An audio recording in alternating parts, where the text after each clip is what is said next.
Hello, ladies and gentlemen, and everything in between or not at all. My name is Deckerlink, the trained unprofessional, and welcome, one and all, to episode 14 of All of the Above. This time round's a little bit different, if you couldn't tell from the crowded ass thumbnail that you're currently looking at. I've had 3 different guests. This is a Dev Roundtable edition. I've never done this before. I just got done recording it with the guests, actually. Today's guests are 3 returning interviewees from past episodes of All of the Above. In addition to 3 of my favorite authors in the genre and of all time. 3 of the most influential figures in furry visual novels overall. We have Dynewulf, the dev behind Extracurricular Activities, Basket, the dev behind Tennis Ace, and Shirokoi, the dev behind Repeat. All here today to talk about various aspects of writing and developing and a lot of other shit. There's a lot of different discussions about a lot of different stuff. I'm also not I'm not good at staying on topic. I'm a conversational pivoter.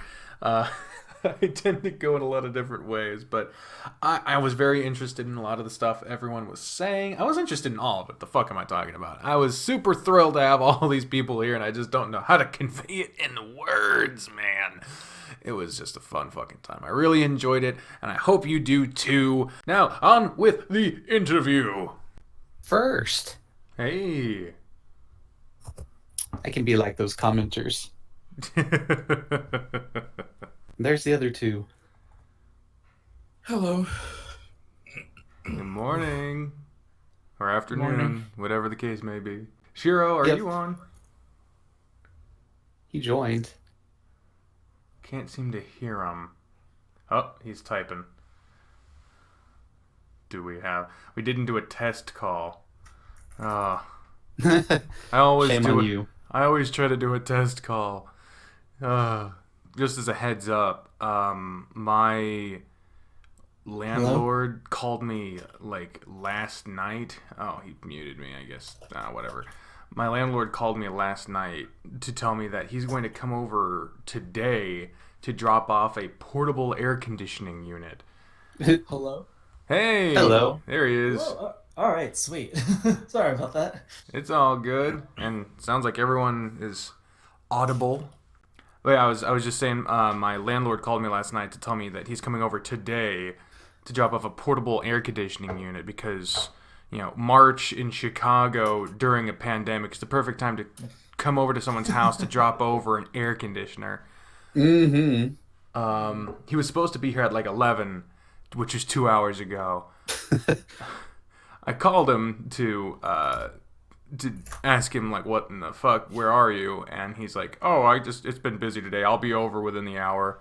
So if at any point my dog just goes nuts and there's an interruption, sorry about that. Let's just get into it, I guess, huh? Might as well. Sweet. You good? Basket, do you get those crackers down? Oh yeah, I'm just struggling a little bit with the nausea from the medication. Oh, do you want us to wait until you've settled? No, it's fine. This isn't gonna go away anytime soon. Oh, well, I'm sorry. If this was a bad time, feel free to... Oh no, the expectation is that I'm still gonna be dealing with side effects for the next 2 to 3 weeks. So Oh, Ew. yeah, that would be a long wait. yeah. Well, if at any point you need to dip out or if anything gets too much, please just let us know. We'll wait. This is not live. We can edit out any vomiting if need be. Oh, you're not doing it live. I woke Paul up for no reason. I went and woke him up. I was like, here's your phone in case you want to listen. Aw. And then I think he just went right back to sleep though, so Yeah, I 100% expect you to walk back in the room and just see him falling asleep with the phone on his chest. he probably didn't even touch the phone. Aw. Oh, his mic died again. Oh, shit. Mm-hmm. Hello. Hello. There we go. Let me hear you say what, Shiro? Shiro says, okay, if it isn't what, say something. Crickets. Oh. Hello? There he is. Oh, and he's muted again. The poor boy is trying so hard. Hello? Hello? There he is. Hello. All right. So thank God. All right. What's going on, man? I was screaming and there was no response, so Ooh. I could be dead. Oh. Well, if at any point it seems like we're not talking to you, I promise it's a technical difficulty. Will do. All right, well, let's go ahead and get this train wreck rolling. Hello, everyone. I'm going to do a forward on this, so there's no need to do a formal introduction. I'll just talk like normal people for a fucking change. Hi, guys. How y'all doing today, man? Well, I'm all right. Nothing new on my end. So I had my lunch, and I'm just here.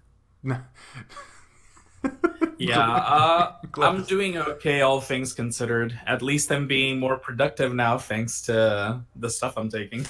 Nice, nice.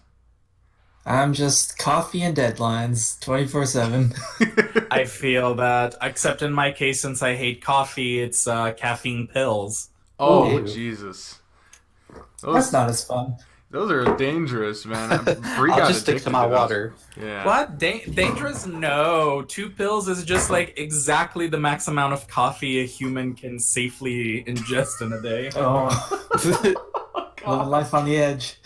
Jesus Christ. Yeah, you're on edge all the time. Yeah. Yeah, I mean, The- Bree got addicted to those things for a little while, and now she's like got this really bad thing with soda, just trying to supplement that. If you want to hear something funny, when I had my piano recital on the 3rd of March, since I didn't have any time to sleep from completing my demo for the month and then only having 2 days to rehearse my piece for the recital, I went to the recital with an hour of sleep in the past 72 hours, and I just chugged 2 caffeine pills. I was bouncing off the walls, and my teachers thought I was going to drop down dead at any second. Good God, man. There's no way to live. I guess that's a good segue into a question that I had actually written down. Sorry, Shiro.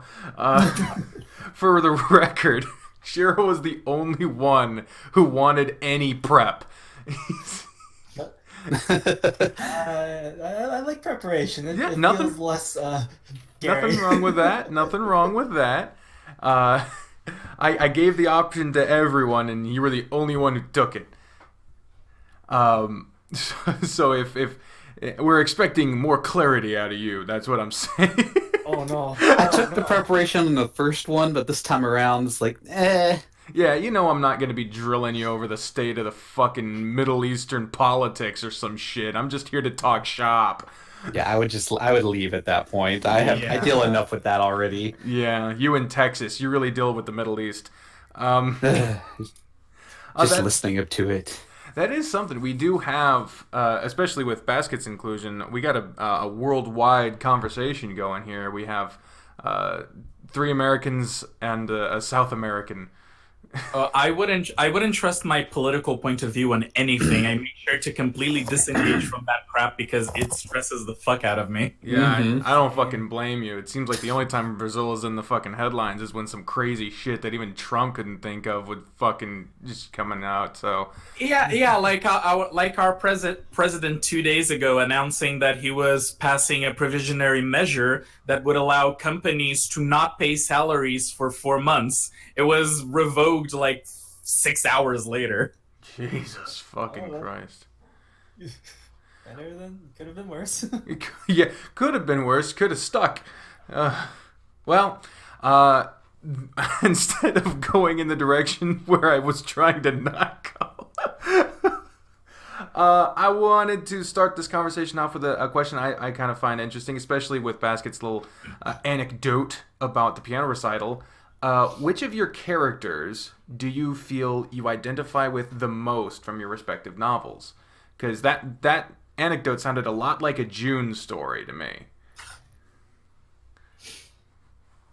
Which one of us should answer first? Well, Yeah, you're- Just kind of go around because there's three of us, so I'll just go you pick someone and go. Yeah, Basket. Which character do you feel you personally identify with the most from your main cast?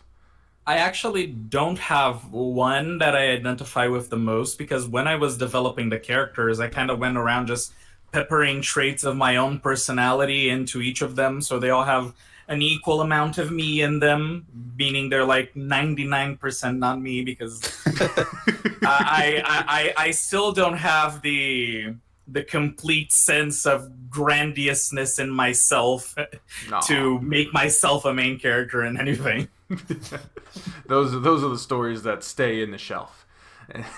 The self-insert fan fiction of your own work. Oh no. We've all done it. I think we've all done it. What about you, Shiro? Which of your characters would you say you identify with the most?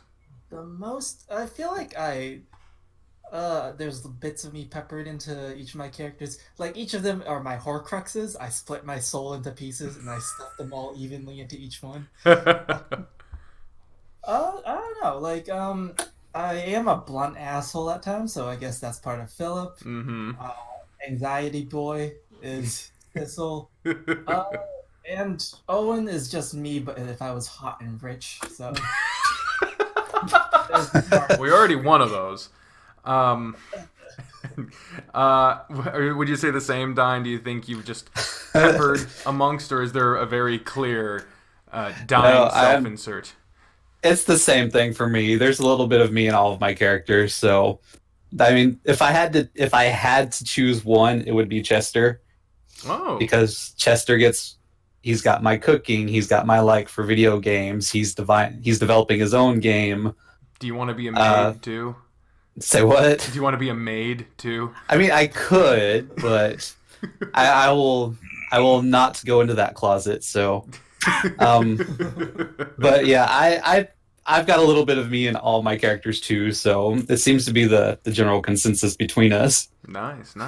Well, kind of an attached question to that is, a lot of parents, like authors, like to say that they all love their characters equally, but deep down inside, we all know that there's some preferences. So, starting where we left off, Dine, out of your routes, which route would you say is either your favorite to write or you've had the most fun writing? Used to I would just be like, yeah, Chester all the way because he was my favorite character. But here lately, I've grown really fond of writing Darius's route. Oh, yeah? Despite how much I hated him when I started, he was my least favorite to write. I hated his character and I hated his route. Oof. But here lately, with how things have been going, I have fallen in love with writing his route.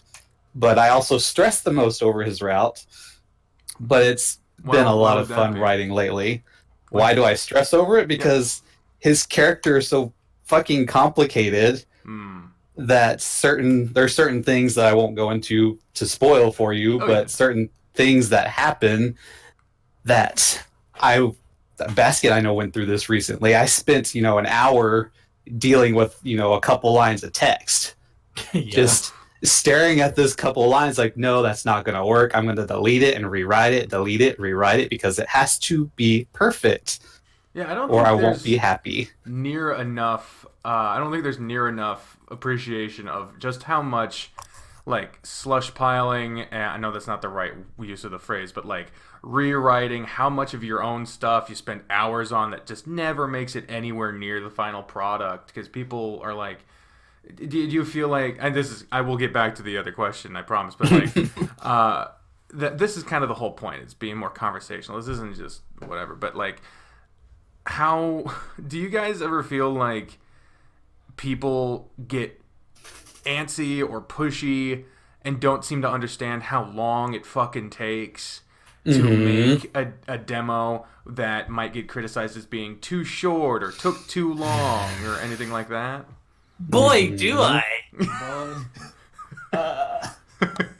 Shiro, I feel like might be the tear rolls down my eye. Yeah, I think out of the three, This is just from an outside perspective. I wouldn't want to minimize anyone's experiences with hostile supposed fans, because I don't feel like anyone who could be absolute dick cheeses to any of you guys could really be considered a fan. But like, I feel like at least on an outside perspective, Shiro might get the most amount of shit because, I don't know. It doesn't make sense to me why you would be, but you seem to deal with it the most. How do you approach this kind of stuff? Because I can't imagine that's the most motivating force in your life. So like, how do I deal with Dick Cheese fans, or like, yeah, pretty much. What is your method for dealing with Dick Cheese in the figurative sense? So pragmatically, if someone sends me Dick Cheese, I mute them on Twitter, I block them, I delete the message, and I move on with my life. Because I did my best, y'all. Time is limited. That's good. I think that's a good. Would you guys say you have similar strategies? Yeah, I mostly just ignore it.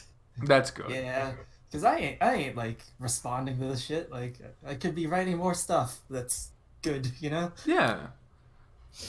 Because I think I should mention it straight out of the gate. Like, one of the reasons why I got you three together in the first place was because as soon as I started doing this stuff, you three, your works were some of the most heavily and earliest requested I had ever done. And yeah, I got to Tennessee's a little bit later, but I mean, the first episode of all three of your games are some of the most watched videos I've ever made. And by far, I mean, I made that top 10 visual novels video. I believe all three of you are in the top 5. Because I just absolutely adore all three of your stories. The way you write it, the way you produce it, your interactions between the characters, and having watched from the front row of seeing these demos come out in real time over the past 4 fucking years now. It's really been a treat for me to see you guys grow and adapt and learn and watch these characters get fleshed out over time. So I just wanted to say that coming out the gate it's a real treat for me to have you all here, and I wanted to mention that because it really means a lot to me, all three of your stories and how you all have been going about this. So thank you. By the way. Oh, thank you too, Decker. Appreciate the support, despite me not acknowledging you for forever. Since that seems to be something that you cling to relentlessly. But 100 episodes, Dine. It took you 100 fucking episodes. Do you want to hear my reasoning, though? Yes. Let me give you a little insight. So the very first time I saw someone did something for EA on YouTube, I was like, this is awesome. Someone's putting my stuff on YouTube. And it was, what was it? It was Lovely Parasite, I think. Oh, no.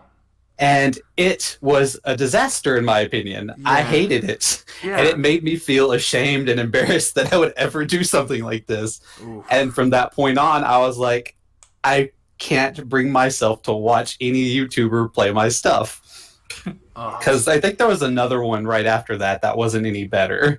Oh. And I don't even remember that one. But the big thing about the Lovely Parasite one was every time a character popped up on screen, they pulled out a giant bad dragon horse dildo. Oh my god. Yeah, so it's like that turned me off from watching YouTube videos on my stuff for the longest time.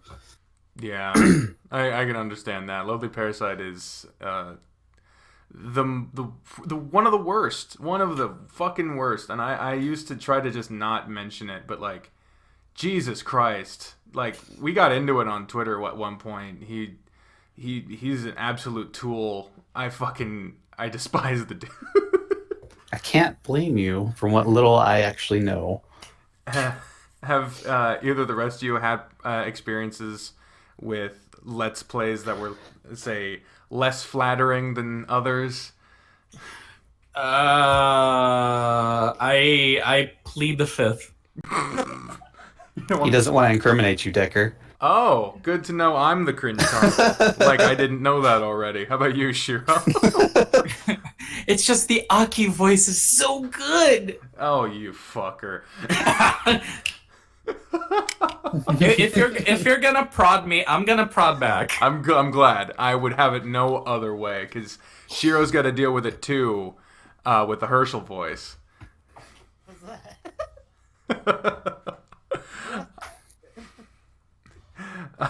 What's that? That's an interesting question. Out of your characters, which character do you feel like never gets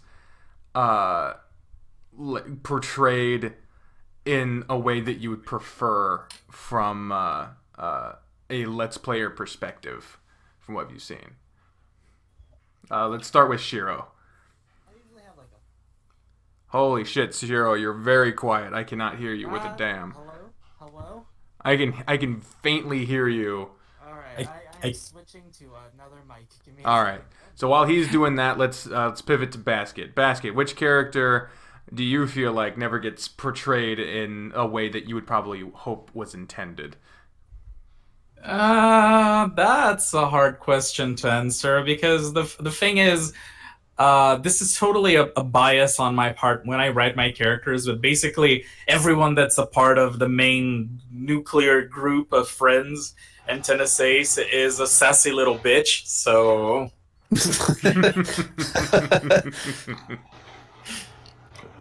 It's just so good. I just love sassy people too much. I feel like fucking Shiro's getting attacked by some fucking monster or something. Dine, which character do you feel like gets portrayed in the least close to intended light? I'm not sure I follow what you're talking about exactly, because, like, I mean, you're reading the characters off. You're reading it off as I intend it to be read. Yeah, but okay. So maybe who do you feel like gets the least close to intended reception? Like, they get seen in a way that is not what you were intending them to be seen as. That's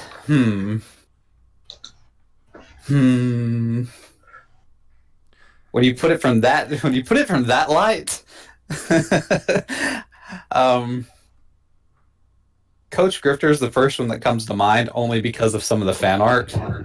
Yeah. Like, this one person that decided they wanted to do him, spread cheeked facing the camera and labeled him as a cum slut, and I'm like, no, this is not him at all. Please, why? So, yeah, there's that from that point of view. Yeah, I mean, elephant in the room here. We're talking about games that have sexual content to varying degrees, and sometimes, at least from an outsider looking in, again, judging from my comment sections and the comment sections I've seen from other videos, it really seems like, obviously there are hugely impactful and emotional stories being told in all three of your works, but it seems like there is a certain demographic that would have nothing to do with that and instead are just looking at the surface level. How do you deal with that? Because I can't imagine it's anything but infuriating. Shiro, are you back yet? Hello, I believe I am. Okay. That is nice and clear. He lives. Well then, while you're talking through a cheese grater, Shiro, how do you deal with the surface level objectification of your characters? I mean, it's to be expected. Like, it is a gay furry visual novel, so yeah, people are gonna be in here for the porn. But like, I think my most commented thing in my Patreon and like fan messages have been, I came for the porn but stayed for the plot, which I find like super flattering. So I think like the general audience does appreciate a good story when it's there, so I'm not too perturbed by it. Like, the one thing that does irk me though is that I have one character, Philip, who's like a sexual abuse victim, and people are like, when's the Philip porn coming out? And I'm just like, boy. Oof. That kind of ticks me off. But besides that, like people, the porn doesn't really irk me in any way, you know? Yeah. What about you, Don?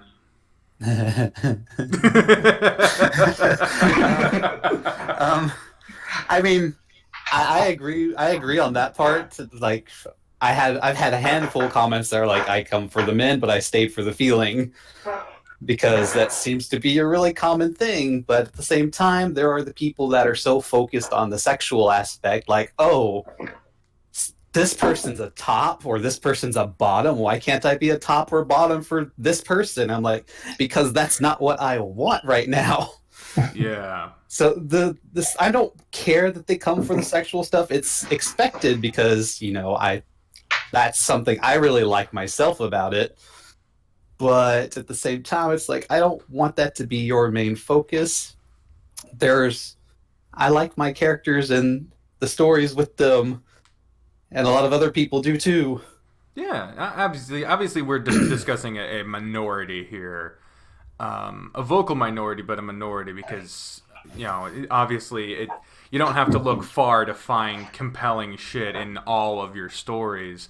I just imagine, because these games have been in development for years, so sometimes when you hear even one or two things every time you make a demo, I get that sometimes too with videos. It'll be like one or two comments, but it's like every fucking time. What about you, Basket? How do you deal with this particular problem? I take sadistic glee in the fact that it takes over 20 hours of gameplay before someone even reaches the fucking porn scene. Which honestly is a wise move on your part. Yeah. It's like, oh, you're here for the porn, are you? You gotta work for it. Yeah. Tape down that control key, let it skip everything. Just fucking, yeah, and you get through that fucking mystery what is it? Mystery? Not a mystery maze. Where corn maze or something? There you go. Am I losing my marbles here? What the It's the maze with all the twists and turns and shit. Renaissance fairs have them all the time. Corn maze would work. Yeah, well, corn maze usually is like in one fucking path. I'm like a labyrinth. Labyrinth. Why am I talking about this? You really like your corn? I do. I was raised in Kansas, goddammit. Corn and wheat and sunflowers and not bathing. That was our shit. I guess let's go back to the question I was actually we pivoted away from. I believe I was going to ask Shiro, which of your routes for your main characters has been your favorite to write or your favorite character to write? So I have this thing where I hate whichever route I'm currently working on. Which I feel like everyone can relate to at some point, because Yeah, because I write a whole bunch, I look back on it, and it's like, I see all the flaws, I can't really, like, appreciate anything that's going on. But after I actually, like, finish a good chunk, I look back and I'm like, hey, not half bad. People actually like this for some reason. Damn. But I think the one I like the most is probably Sissel's, because he's the most finished, so to speak, so that's great. But he's also the one I dislike the most, because there's a lot of scenes where people just sit down and talk about their feelings, which is needed in stories, but also I feel like they do that too much, so it's something I try to remedy in my other routes. Nice. Yeah. How about you, Basket? June all the way. Oh, damn. That was easy. That is an easy question to answer, because he's the one that most of every other character in my game wears his feelings on his fucking sleeve, so I don't have to be thinking of all the possible ramifications of everything he says at any moment, because unlike, for instance, Keisuke in my VN, for the first 3/4 of his route, he's so fucking guarded that it's like nothing that he says can be taken at face value. Because every time he's being a shit to you, he's just like being awkward or trying to put up distance because he's afraid. It's exhausting to write.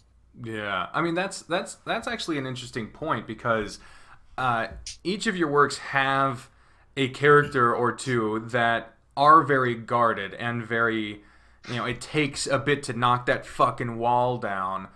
How do you approach a character like that while also trying to give them an enticing tease of a potential route? Because not everyone goes into a game knowing up front who's getting a route. Are there routes? Because not every fucking visual novel like this has dedicated routes for each character, but you have a character who's portraying this fucking wall of don't fucking talk to me, and sometimes it's more hostile than others. But how do you approach a character like that while also trying to entice a potential reader into going down that route? Because you don't want people to just fucking ignore it. But yeah, let's start with Dine, because I feel like your character for this would probably be Dozer. Mm-hmm. How did you approach writing Dozer? My first thought was just cry, because just trying to figure that out. But yeah, I guess for me it's I haven't really put much thought into that, but I guess one way I would try to remedy it is by using other characters' routes to kind of show off that character a little more, show off some of their traits and whatnot going through the other characters' routes. That's an interesting strategy. I don't know any other way to push them towards that other than showing them off and hey, this character has this kind of personality, so maybe you'll want to try his route later on. Yeah, because admittedly, Dozer was the last route out of your main cast that I did try, largely because all the other ones seemed more surface level interesting. I don't want that to sound rude at all. But no, it's true. Dozer's he's one of the hardest ones to get started, because I feel like his intro stuff is really boring, because that's kind of how his character starts off. He's quiet, he doesn't interact a lot. But once you get into his route and he really opens up, then he's a completely different monster in that. So yeah. Shiro, I feel like your character for this would probably be Sissel, which is convenient because that's the route that's been developed the most here. But there could also be an argument made for Philip, because Philip has a lot of obvious walls hidden behind cynicism and sarcasm and puns. Oh, the puns.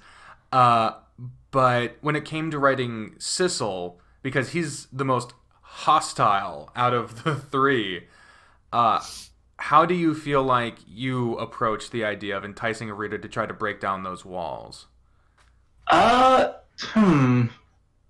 Enticing a reader to break down the walls. Not gonna lie, I feel like I kind of just winged it with Sissel.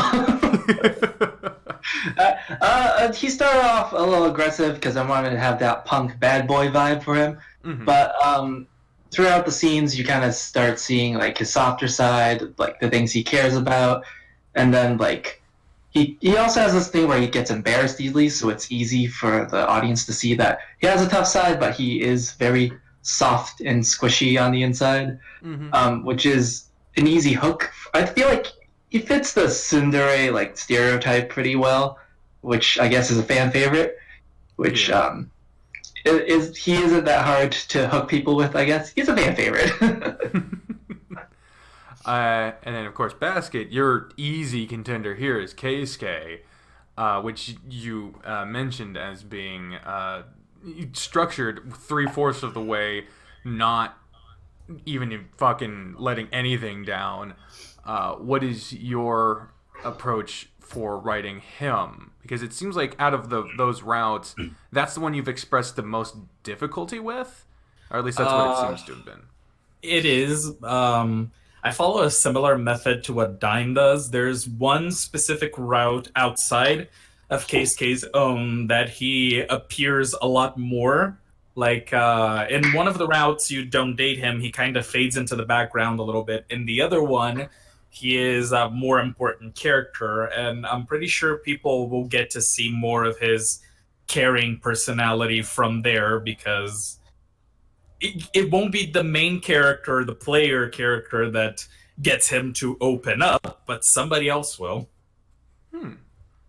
Yeah, that's talking about with different routes and how they interact, that's something that I've seen other visual novels really struggle with, because it really seems like and I won't mention any specifically because they're not here for me to explain that I'm not attacking them, but there are some games where you wind up on a route either by choice or because that's what the fuck you were gonna do, whether you liked it or not.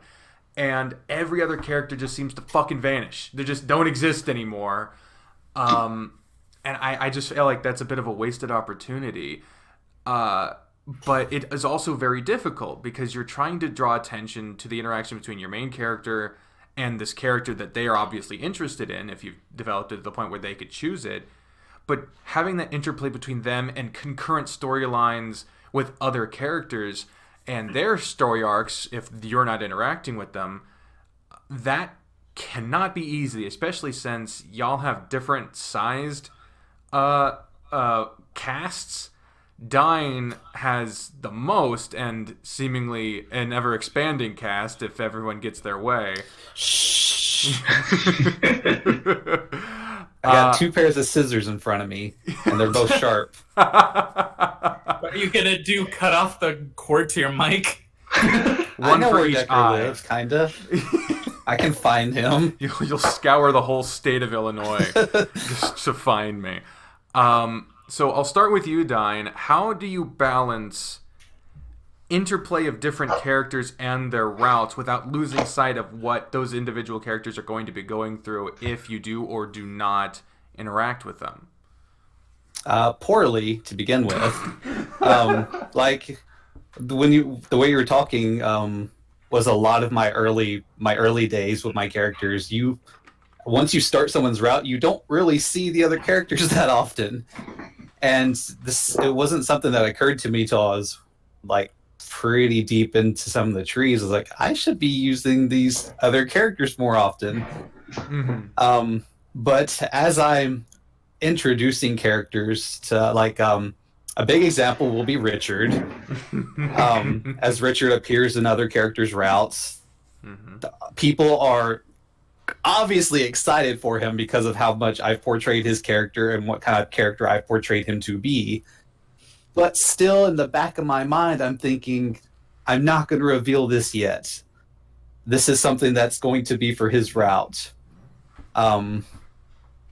It's just this one little niggling in the back of my mind that's just there, telling me, don't do this, save it, or something like that. Basket, how about you? I've always tried to use more group dynamics in my project because, and I'll be honest, it's a lot easier to come up with content for a group dynamic than it is for one-on-one conversations. They do fade a little bit because you want to put more focus. Shiro, are you fucking sitting in a war zone right now? What the fuck? Is my mic going off? What's going on? Oh no. Is anyone else hearing this shit? It's hammering, sort of. What the that's probably my grandma chopping onions. What the fuck? It's a violent what chopping. A machine gun? What the Oh my god. Maybe I should use my old mic. I don't know what's going on anymore. Sorry, guys. It's okay. I'm imagining her chopping onions now, like with a hammer. Yeah. she goes hard. Oh my god. It wasn't really bothering. Oh yeah, I can hear you. Yeah, it wasn't really bothering. Okay. It was just like getting more and more intense. And it was just like, we gotta address this shit. What the fuck? I'm sorry I'm interrupting you, Basket. What? Keep going.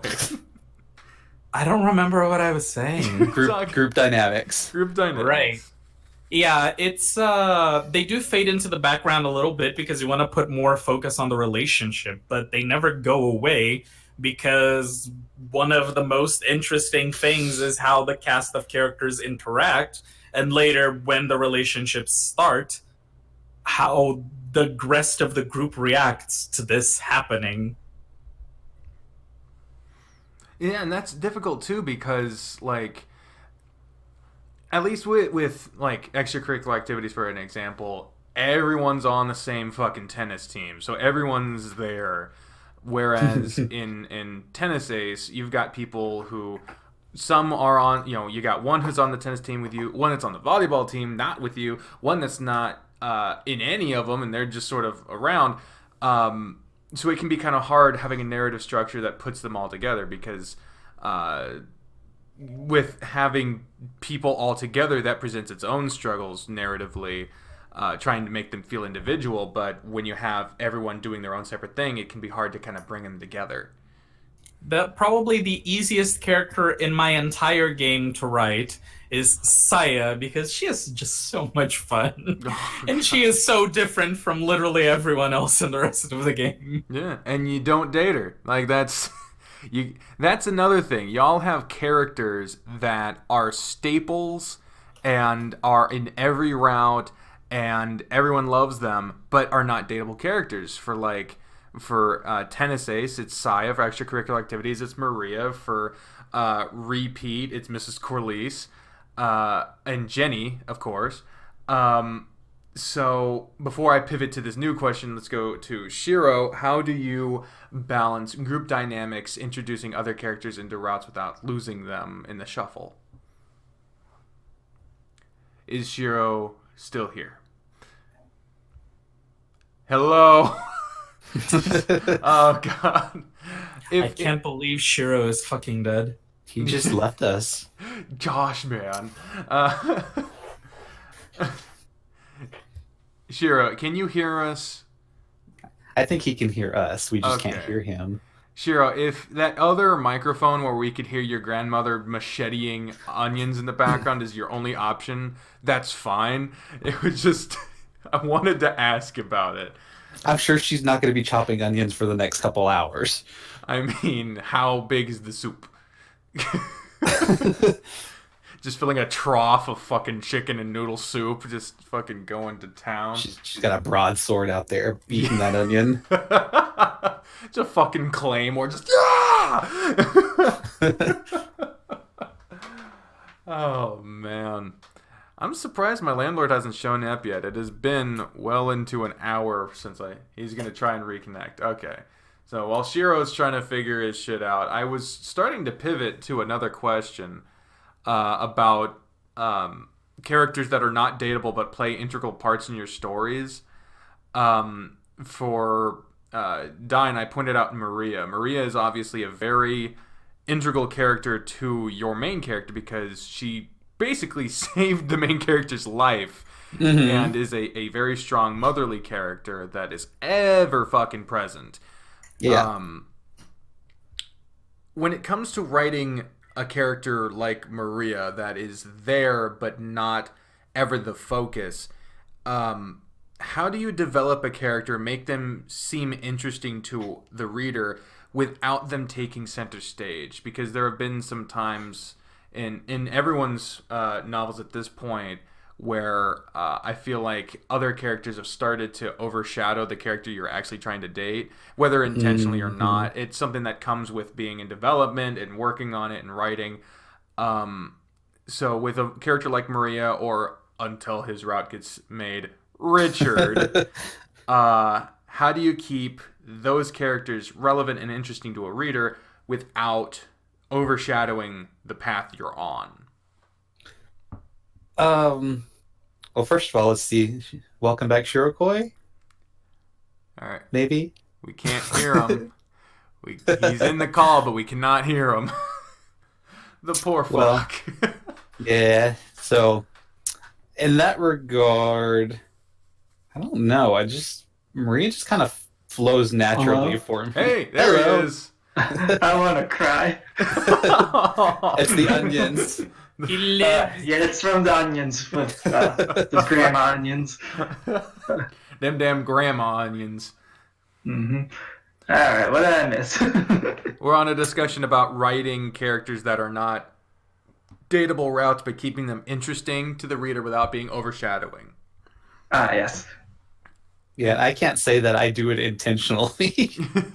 It's just one of those things that it just kind of flows for me because I know what people are there for, they're not typically there for Maria, but I've written her in such a way that some people are like, I want to date Maria.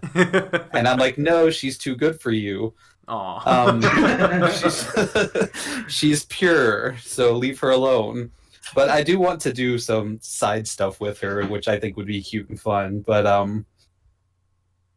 yeah, it's not something that it's not a focus for me. It just kind of happens.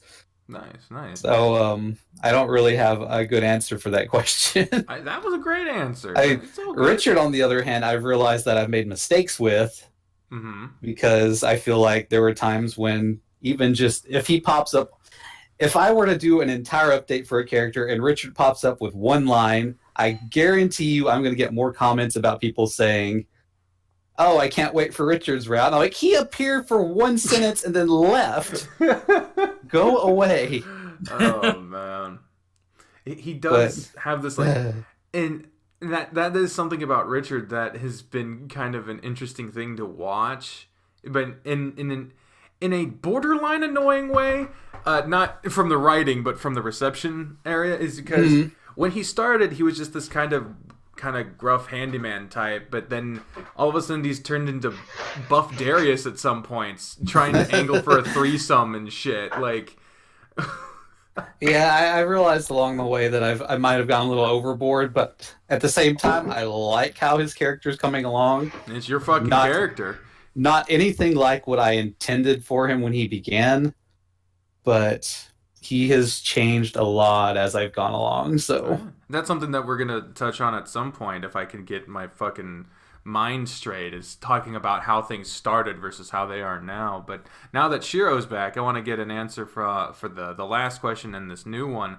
The last question was about not group dynamics, but how to weave other characters into storylines without them fading into the background.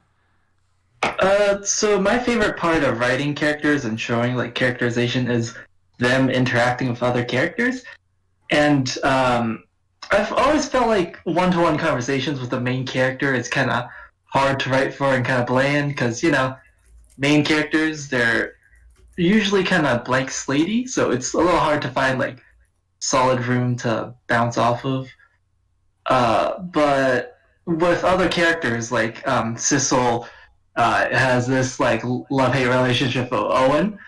He has this like teacher-mentor relationship with Ginny. Like that really reveals different facets of characters that you otherwise won't see in one-to-one situations, which I like to write more. So that's how I shove it into stories.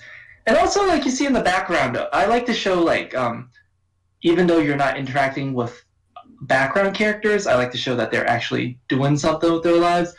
Like, you see Owen and Philip in the background of Sissel's route. They're getting a little more chummy. They're getting along a lot better as time goes on. And I like to throw in little tidbits of other characters living their lives in other people's routes. It's fun, you know? Yeah. I mean, that goes a long way into world building and making your cast of characters seem more like characters, is when you see them doing stuff that isn't just talking to you. Real quick, Basket, are you wearing headphones? Yes. Because I'm getting a little bit of echo from you. My microphone might be too loud. Okay. Decker, I want to add something in with what you guys are talking about right there too. Sure. First of all, it's inspiring me a little bit because I don't write a lot of group conversations. A lot of my conversations are just one-on-one conversation. And here lately, I find that I've struggled a lot with one-on-one conversation because I do it so much. So it's like there are times when I do my group conversations, and it's not something I really tend to think about. But a lot of my group conversations I really enjoy because I'll go back and read them, and it'll make me laugh because making my other characters interact with each other can be a lot of fun, like Spencer and Darius. Some of the interactions I just love to do, but I don't get to do it as often. So now it's like, listening to those two talk about it, it's like I kind of want to do more of that now. So nice. It seems like it'd be more fun to have my characters interacting as a group that I don't tend to do as often. I mean, when you create a cast of people full with strong personalities, having them bounce off of each other is always fun because there's always something that you can do, some kind of response to any kind of question that's just gonna be amusing to watch. That'll be something for me to put more thought into as I'm going through some of my updates now, because it just sounds like a lot of fun to write more character interactions like that. Oh yeah, there's like a lot of. I think my favorite thing to do in like as my main character and another character is getting closer and really smoochy. Like I like writing all my other characters reacting to it. Like some of them are super like yeah, go for it, like being super wingmen, and others are just kind of like can y'all do this somewhere else? Like yes. I did that with one of my updates, and I loved the way I wrote the character interactions. And thinking about it like that, it's like yes, it's beautiful seeing how they react to the main character and his current love interest. And that is I really like that that's a thing, because that's one of the limitations of the medium, I feel like, is that you're basically encouraged to have this character and you interaction. But if you look like at a game like I don't know, like, again, I don't want to bring up any other games in particular, because I don't want to go and take things the wrong way, because they're not here. But like in some games, you get these long scenes of it's not you talking to anyone, and you get these interactions. And in other games where it's approached, where the main character is basically like a self-insert, all of the narrative that you ever get to see is what's happening related to you. And I feel like this brings up two interesting points. What are some of the limitations you've faced with translating your story into the medium of a visual novel? Not just like Ren'Py specifically, but like putting it in that format. And also, what is your philosophy for a main character and how they should interact with the story? Let's go with the first one. I want to start with let's start with Basket. I didn't really have a hard time, because I'd already played a lot of visual novels before I started working on Tennessee's. Basically, almost none of them were furry at the time. It's just straight up weeb trash, but I already knew what kinds of things work and do not in the medium to some extent, so I tried to follow through with those guidelines. Nice. And Shiro, how about yourself? I don't have too much issues translating into my story writing style into visual novel, because my writing style is very dialogue heavy, and which is perfect for a visual novel. And I'm an artist, so I can make up with my writer qualms with some okayish artwork, which makes up for it. The art is great. Don't be dissing yourself here. I will not tolerate self-deprecation. Alright, some of those sprites were from 5 years ago. I look back on them and I'm just like, I want to replace them so bad. But the fans like them too much. Well, that's. I mean, we all got to grow and adapt over time. That's not means that they're bad. It's just, it's something that comes with putting a work in progress out to the world. That is true. Yeah. What was the second part of your question again? Or the second one's gonna take a bit. So let's just go with that one. Let's go with Dine. I totally blanked now. In my head I was like, this is what I was going with, and now I've completely lost my train of thought. Oh, well then let's go to the second part. Say the first question again, and it might spur my. The first part was, what difficulties have you faced translating your story into the format of a visual novel? The only thing for me is trying to keep in mind, like, this kind of plays onto your second question also. That's where I was going with, because I try not to tell, like, if the main character is experiencing something, for example, I try to make sure that when I'm saying this is how you feel, I'm trying to avoid stuff like that, because I don't know if the player actually feels the same way. So in regards to, like, the way I translate the story into a visual novel, I try to keep things from that first person perspective. to where if a character, say maybe Dozer, for example, he's feeling sad or something, I'm not going to be like, Dozer's feeling sad in the dialogue, even though in my mind I'm like, I want to express that Dozer's feeling sad, but I can't come out and say it because it's from a first-person perspective. Yeah. You don't actually know if he's feeling sad or not, so you have to do it. There's other ways you have to do it, either through, Dozer's dialogue or the way he's acting and the way that you're perceiving it to be from the main character's point of view. Yeah, or the art, like the sprites, you can show them kind of frowning a little Exactly. bit. So that's kind of how I go through it. Yeah. And that all brings up to the second thing, which is the main character thing. And this is something that I've discussed, I think, with almost every dev I've talked to at this point, because I really like hearing what people think about this particular topic and how it translates to the overall story structure. The main character of your story.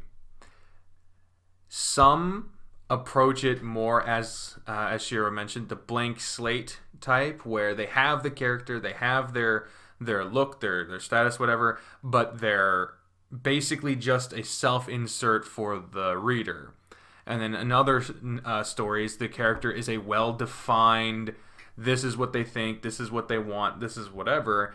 And usually in those stories, you find yourself having less choices.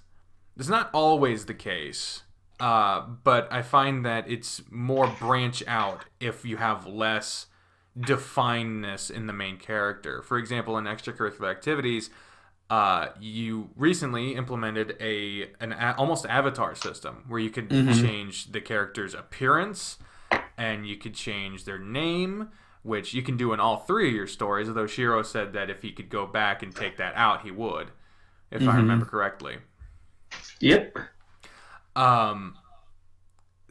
First of all, that character customization thing looks like absolute hell to program. But how do you approach the question of the main character and how they should interact? Do you want to define them more, give them a story and a personality that the main character has to judge off of that? Or do you want the main character to basically be the reader in this situation? I want to start with Basket on this one. I am not a fan of blank slate characters. I just think that most of the time they don't really work, because for a blank slate to absolutely work, the amount of choices you need to have is almost unrealistic for a game, because there'd just be way too many branches to keep track of. And most of all, I feel like having a main character with a strong personality actually helps to get conversations going, because I just can't think of it as being engaging for, say, the love interests in a game to be spending all their time engaging with someone that has all the personality of wet tissue paper. Like, would you be interested in constantly engaging with someone that's basically like, water's nice, I'm dead inside. I too enjoy bread. Yeah, it's like, I don't like it. I prefer having a character with a stronger personality, because that also helps to create conflict, and conflict drives the plot forward. Like, recently it was really divisive on the latest update I released for Keisuke, because there is something that Keisuke does that really ticks the main character off, but it doesn't tick all of the players off, and so it becomes this thing where some people were arguing, the MC is being unreasonable. No, the main character is right. What Keisuke did was bad, and it brings more engagement from the audience. Before I get, I want to get into that. I'm interviewing y'all. Dine. Well, how about yourself?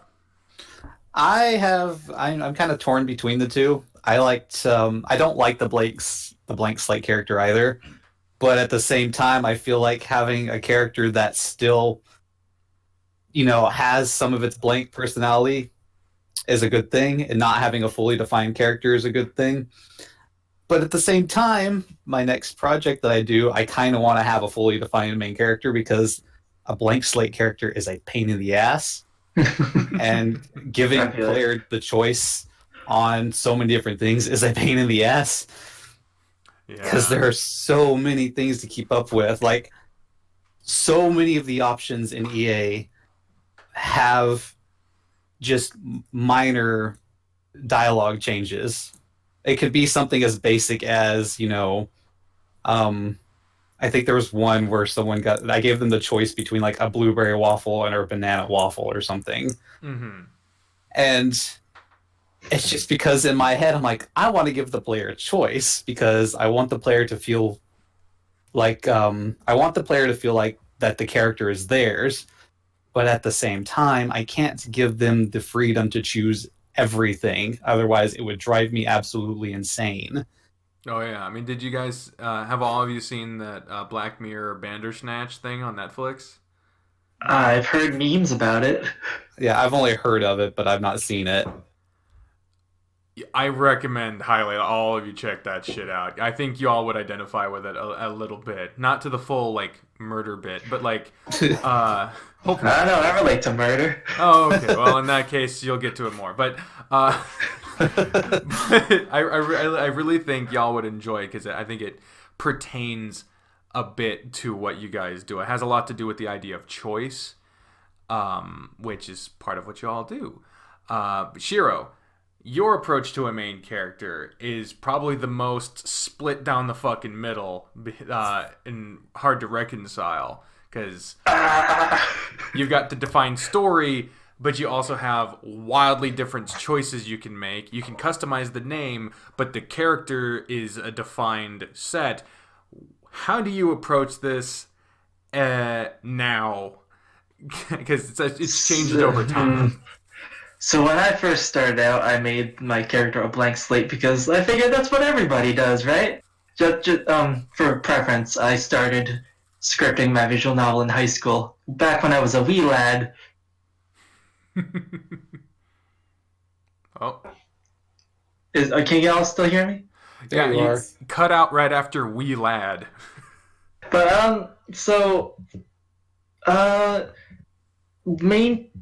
do I want a defined character or a blank slate? I don't want to slam dunk on the blind slate too much, because it does have its uses. Like, if you have a very choice heavy story, a very like dating sim heavy story, it's probably like a good way to go, because it does make the audience like feel more attached.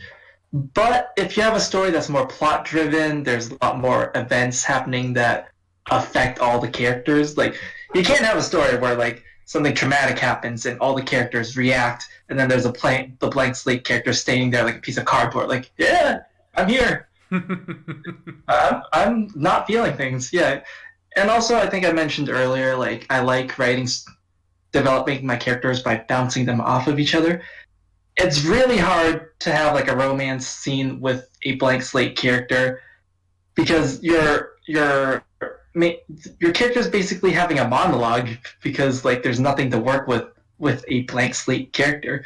But if you have a defined character, there's a personality to work off of. There's like, you see a different facet of like the character you're trying to date, and it's a lot better to work with, you know?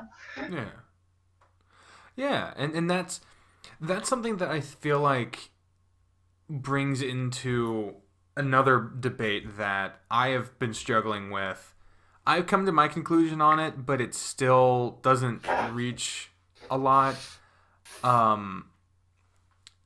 Visual novel versus dating sim. I always say that my first visual novels I've ever played were repeat and extracurricular activities. They were the first ones I ever did, because I had never played one outside of YouTube, and those were the first I ever did on YouTube. However, there was a game that preceded that. It was called Amorous, and it's a shit game made by a shit person. Available now on Steam. Available now on Please Don't Buy It, and please don't support the person behind it. But Man, I got grudges. I don't... people tell me grudges are not a good thing. I don't see why. There's a lot of unpacking to do there. Yeah, but like, okay, so if you have like a bunch of normie friends on Steam and you play Amorous, like it'll pop up and say you are playing Amorous to all your friends. Yeah. Like, do you want that? Even if they know what the game is, do you still want them to know that you played that?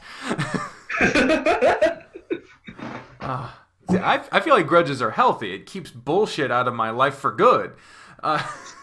Spite is a renewable resource. Yeah. But I consider Amorous to be, in addition to absolute nuclear waste, I consider that to be a dating sim. Because literally, you start the game, you are nobody. Your character is nobody. You don't even see your character until the sex scene, and even then, you don't see their face. Mostly, you just see their dick. And the character is entirely customizable to you, but you never see them throughout the story, other than the character creation scene and the sex scene.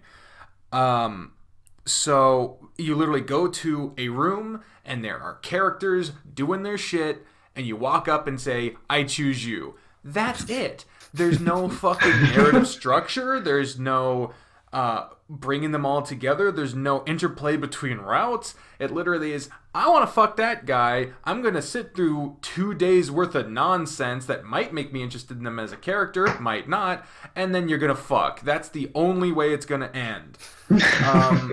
Yeah, I have my own personal thoughts on that game. Well, feel free to share.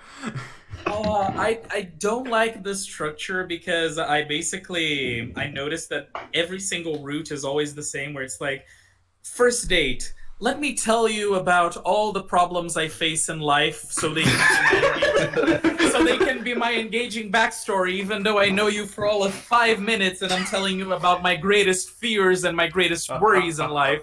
And then second date, it's like, I love you, but there's this reason we can't be together. And then third date, it's like, we are in love forever. We're going to be together and nothing can tear us apart, sex. I was about to say, where did the boning come in there? I thought the boning would have been before all that. So. Oh, that was a pitch perfect fucking description. Wait, I guess... Every single route is like that. Wait, what if the main character is a therapist, and that is why we'll come to them for their problems? That'd be an interesting dating sim. The Sounds hub like I is dodged your a bullet here. Yeah. The hub is your fucking therapist office, and then you just break all ethics codes by fucking them. And that's This isn't covered by your insurance.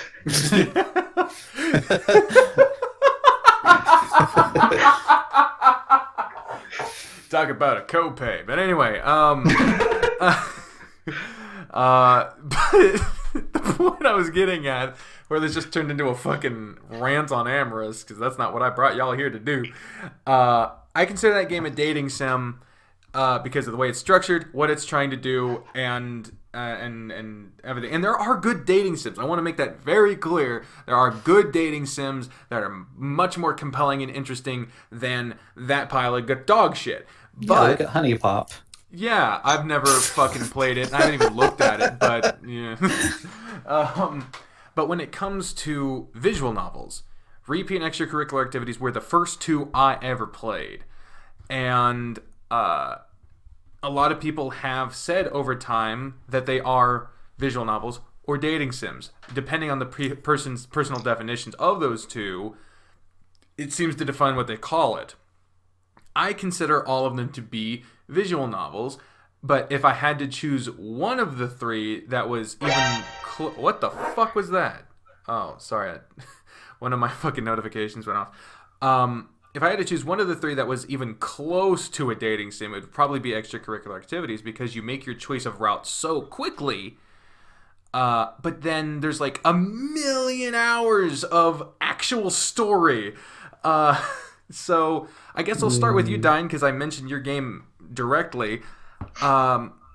Do you feel like your visual novel is more dating sim visual novel? What do you feel like when people call it a dating sim? What do you feel about the distinction between the two terms? I honestly don't care what they call it at this point because, for the longest time, I was like, it's not a game, it's a visual novel. Because to me, there were two distinctly different things, really. But I've gotten to the point now, it's like, whatever, get the point across. If they want to call it a dating sim, fine. I mean, I tend to tag it as a dating sim just because, but I don't really have a strong opinion either way. What do you consider it? A visual novel. Yeah. Okay, so It seems like an obvious can be like an offshoot of a visual novel, so its main classification would just be visual novel. Yeah. The reason I asked that, even though it was a fucking obvious question, is because I feel like that fucking matters. Like, I personally struggle with the idea of death of the author to a degree, so I feel like the author's intent should matter at least in the development stage, which all your games are in. Visual novels. All your visual novels are in. I feel like the author's intent should fucking matter. And all of you have faced changes over time and that have either gone over well or not at all. But before we get to that, I do want to, I'm very pivoty. I'm very sorry about that. Let's go to Shiro on this, on that one. The distinction, dating sim versus visual novel. How do you feel about it?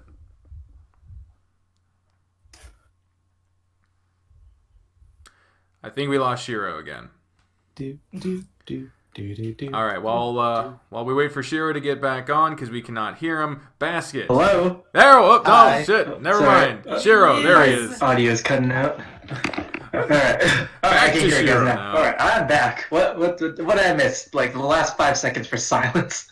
How do you struggle with the identification between dating sim, visual novel? How do you see the difference between the two, and how it relates to repeat or otherwise? So I see visual novel as like the medium, like it's the game type, and a dating sim is like a genre of it. As for repeat, I feel like it's got some dating sim elements, but it's mostly like visual novel because of a romance isn't like always the main focus of the story. Like there's family drama, there's supernatural shit going on, buildings are getting set on fire, like That was a bit of a leap there. As you do. But like, I feel like dating sims are more like where the relationship of the main character and the dating partner is the focus, and I don't think repeat really falls into that. But if people want to call it that, like, whatever. I'm not too concerned. You're not hung up about it. Yeah. Basket, how about yourself? I'm not really all that hung up on the difference either, but with Tennessee, while there is a big focus on the relationship, it's not necessarily just about boning the character you're dating, like a lot of dating sims present themselves as. With Tennessee, I kind of went with start with a very tropey set of characters and slowly break those tropes down and expand them a little bit. And a big thing is that everyone in the game has actual realistic problems to some degree. Someone deals with depression, another person has an abusive family member, another person has issues with his confidence, and it goes like that. And one thing I really want to show is the impact that the MC has on their lives. Very nice. Yeah, that is a really big thing because, as we mentioned before, there is a vocal minority that just see the surface level and might look at a group of characters from any of any of the games presented here and just see them as a list of tropes, which not only is a huge disservice to the characters and your writing and all that, but I think to themselves, because they're robbing themselves of a really engaging experience if they got to know those characters. I believe I tried to mention this on the Discord server a while back, but that conversation just did not go well. But that's something about. Sorry. Sorry, fuck. I woke up, did chores, and went into this. So I'm still cranking into gears. I've been feeling a little sick lately. I've actually got sent home for a week, mandatory. I'm not allowed to go back to work. Oof. Oof. I got 2 woofs. Can I go for 3? Oof. There we go. 3 oofs. I win. 3 oofs. You get into the oof version of the voice. The oof. Jesus fuck. I wanted to talk with you all about being a public in process working on something like that. Because as we've made mention a few times now, when I first saw any of your games for repeat and extracurricular activities, it was the tail end of 2016. For Tennis Ace, it was more recent, but it was still like 2017, I feel like, or maybe 2018. These games have been in process, in development for a long time. Not out of the ordinary for visual novels or games in general, but still a good while, especially considering you're all independent creators.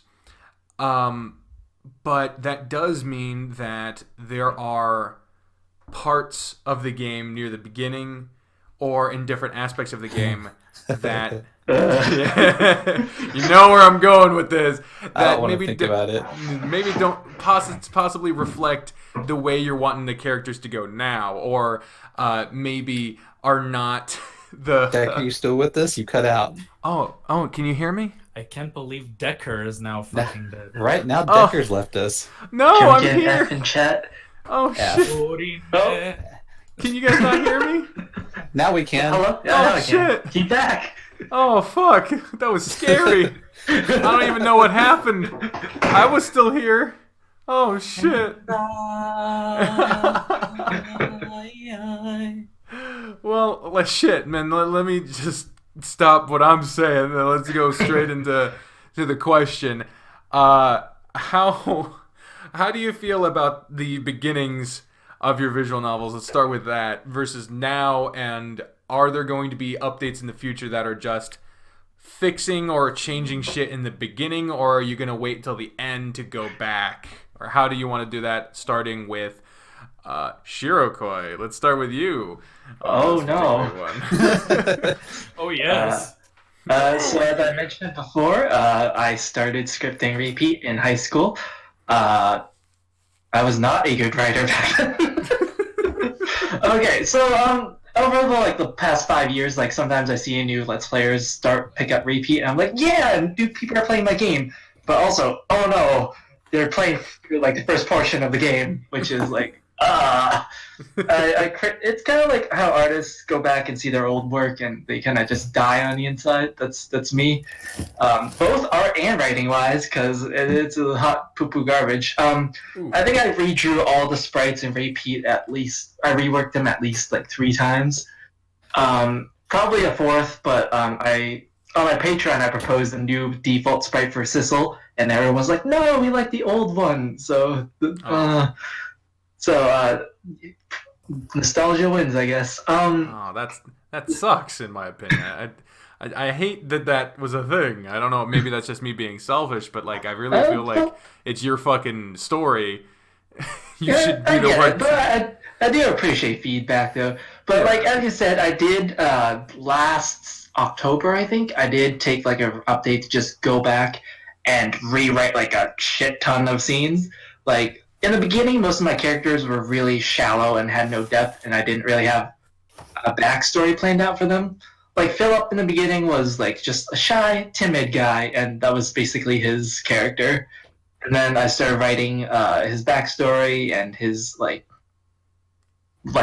planning out what the character developments he has to go through. And I'm like, oh, the entire beginning half of the story, doesn't make any sense. So I went back and rewrote a bunch of shit. I rewrote like the intro where like you first meet up with the characters, which did fix some of the things, but like the stain of my early years are still there, which kind of makes me want to die. I feel like I just ranted on the beginning of my story. What was the question again?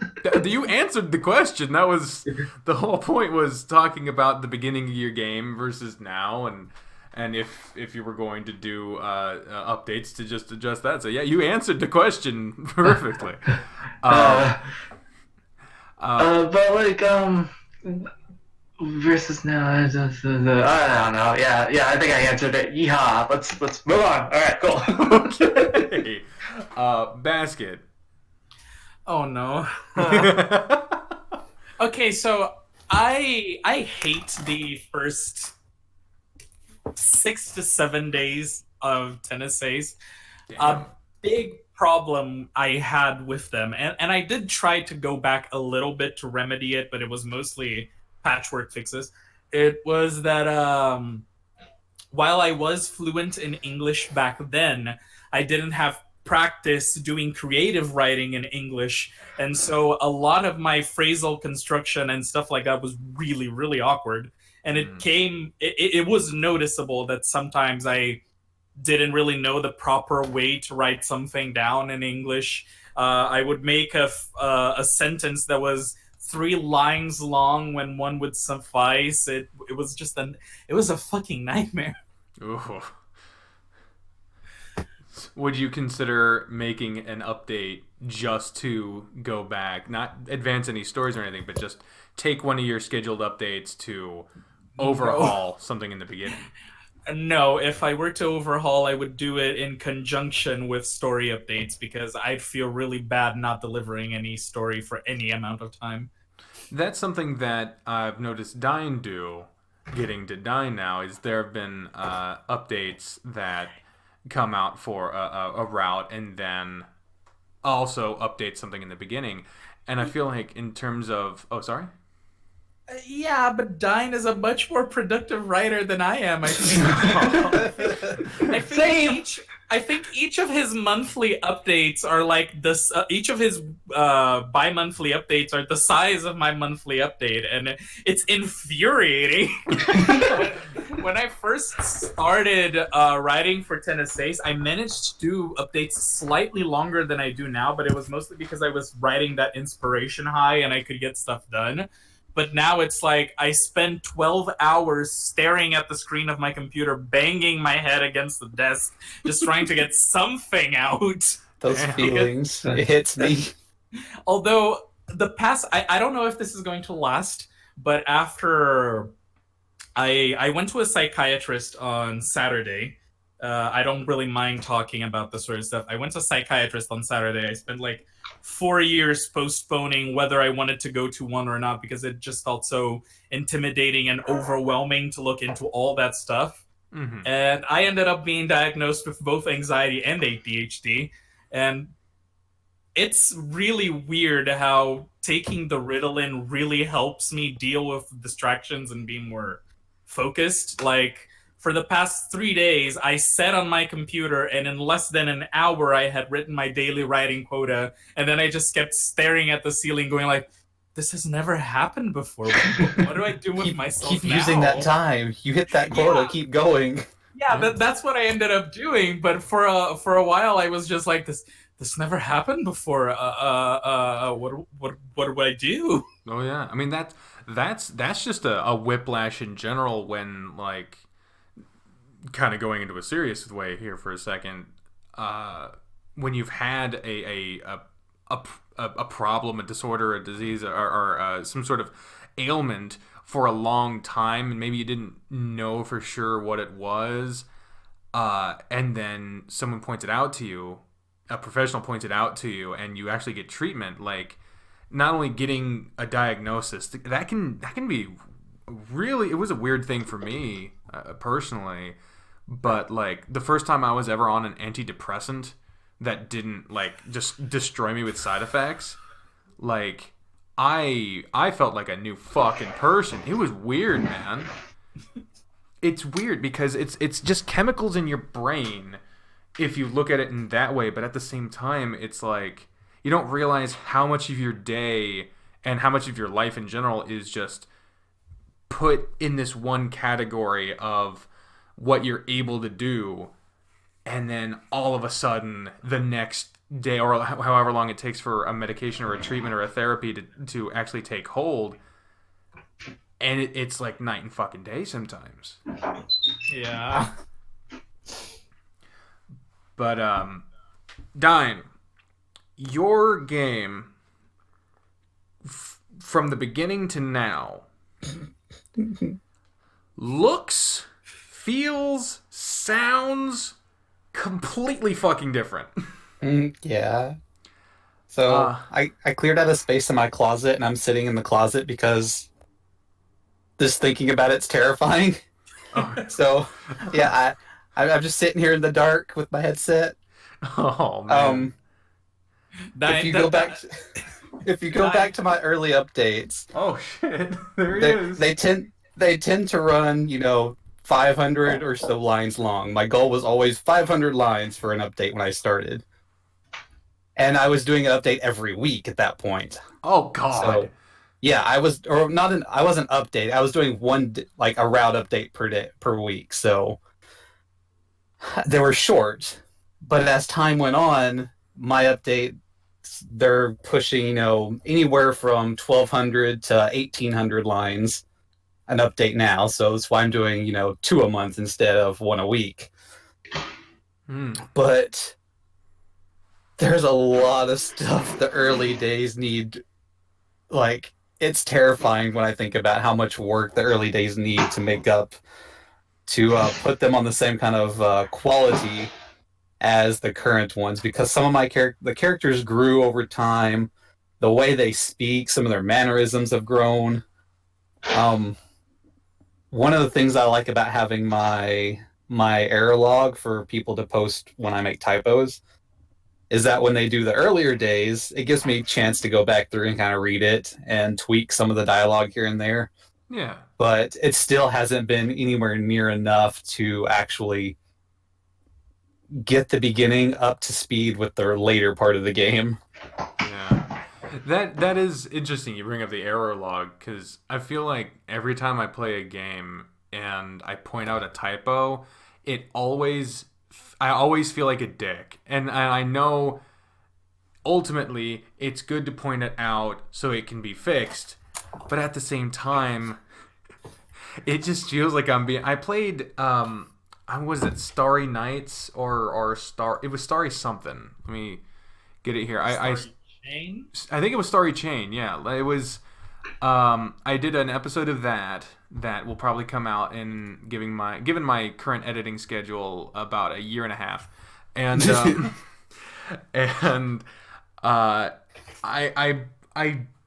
I wonder if, and this might sound rude, but I wonder if genuinely the author is not a native English speaker, because the in development notice at the beginning of it has English and Spanish, which oh shit, that's right in the middle of me sounding like possibly a huge dick. I get brought away. I will be right back. Get your air conditioner. I had to get out of the closet though because it hurt my body. Yes, let's go out of the closet party. I am out of the closet again. But I did like the darkness. The darkness was nice. Hello, darkness, my old friend. I emerged into, I opened my closet door and it's facing a really sunny window, so it was blinding for a moment. I wish I could have an AC in my apartment, because recently they posted a notice in all the buildings in my complex saying, hey, we built these buildings. We didn't expect people to have AC, so now people are going over the wattage allowed for the apartment units, and the place can catch fire. So you guys, everyone that has ACs has to remove them, or you will be fine. And I just went I'm glad I didn't buy one yet. How do you build an apartment complex and not take into account people might want to run an AC? In fucking Brazil, of all places. It baffles me when I hear you talk about it, and then I think Nash has the problem too with like some of these places that don't use air conditioning units, and I'm like, how do you survive? My AC just kicked on today because it's like 80 something outside right now. Wait, I need to convert that to Celsius. Yeah, it's 82 degrees here, so what Celsius is, I don't know, somewhere in the 40s. 26 degrees Celsius. 26. That's fine. My hometown, the average temperature was like 32 to 34, which would be In the 89 hundreds. to 93 Fahrenheit. That's so gross. Although when we had heat waves, it could go all the way up to 104 Fahrenheit. That's illegal. Our summer hit somewhere around that, and our AC went out. So inside my office, it was pushing 90 degrees with like almost no airflow, and I wanted to die. I couldn't work for those days. It's why I always have a fan running behind me. Since I lived in such a hot place, the fan was running 24/7. I cannot relax without the sound of a fan in my life anymore. Do a makeshift air conditioner where you have a little cooler with ice and a hose that has the fan blowing cold air at you. That's how I managed to get something done. The saddest part of this all is that my building was built in like 2013. 2013. It's not Yeah, even that Did old. you expect air conditioning? It's not even a decade old, and it doesn't have support for air conditioning. If I remember correctly, each apartment unit can only use up to 18 watts or something like that.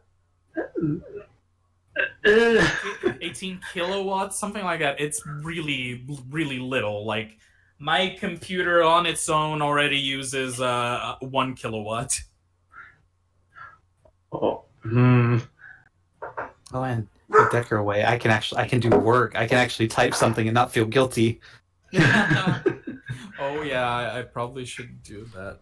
That guilt of like, I'm not working right now. Yeah. I want to take a break and enjoy myself. Maybe play a game for about an hour, but then you're like, oh, but I could be working. What if someone finds out that I'm playing a game and not working instead? They're gonna unsubscribe to me because I'm not working 24/7. Shit. Oh, that guilt. I feel that guilt so bad. I hate that so much, but I'm sure it's something we can all relate to there. Yeah, hopefully when the antidepressants I'm currently taking actually start working for my anxiety, because it's supposed to take about 2 to 3 weeks for it to start having any effect on my anxiety. Mm-hmm. Hopefully when that happens, I'll stop being freaked out about the surfing all the time. Hopefully it does help out. It sounds amazing with the Adderall though. It's like, being able to sit down and do that much work in that short of amount of time sounds like, that's the life right there. Yeah, it was so weird when I started taking in my case it's Ritalin because it's the first one I was prescribed. I don't know yet if I'll have to change. The first time I took the Ritalin and it started working and I just went like, wait, I feel kind of sedated. Like, I'm sitting around, I'm not tapping my feet, I'm not constantly getting up to move around. Small buzzes outside don't distract me and make me unable to concentrate for 45 minutes. My brain actually feels like a hallway going on a straight path instead of a tangled web of thoughts just pulling in every single direction. I didn't even realize how much chaos my mind was until I took the Ritalin for the first time. And then your third eye was opened, and now you can write so much. Yeah, but I don't think that's going to continue to be that effective for that long. Yeah, I think it's like early spikes. Because I've only used it 3 times so far, so... Yeah. It's also possible that even if it does maintain that effectiveness, that you'll stop noticing it because it'll become the new normal. Hopefully. Welcome back. Also, yeah, it's hi.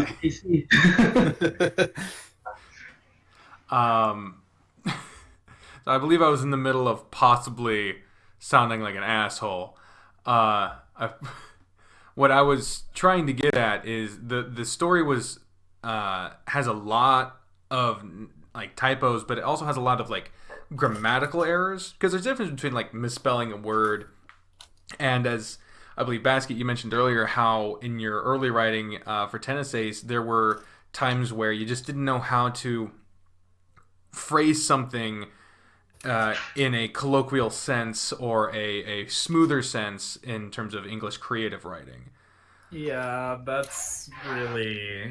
was a really big barrier I had to deal with, because there's a big difference between being fluent in the sense that you can perfectly understand what people are saying, and being fluent in the sense that you can talk like a local would. Like, Yeah.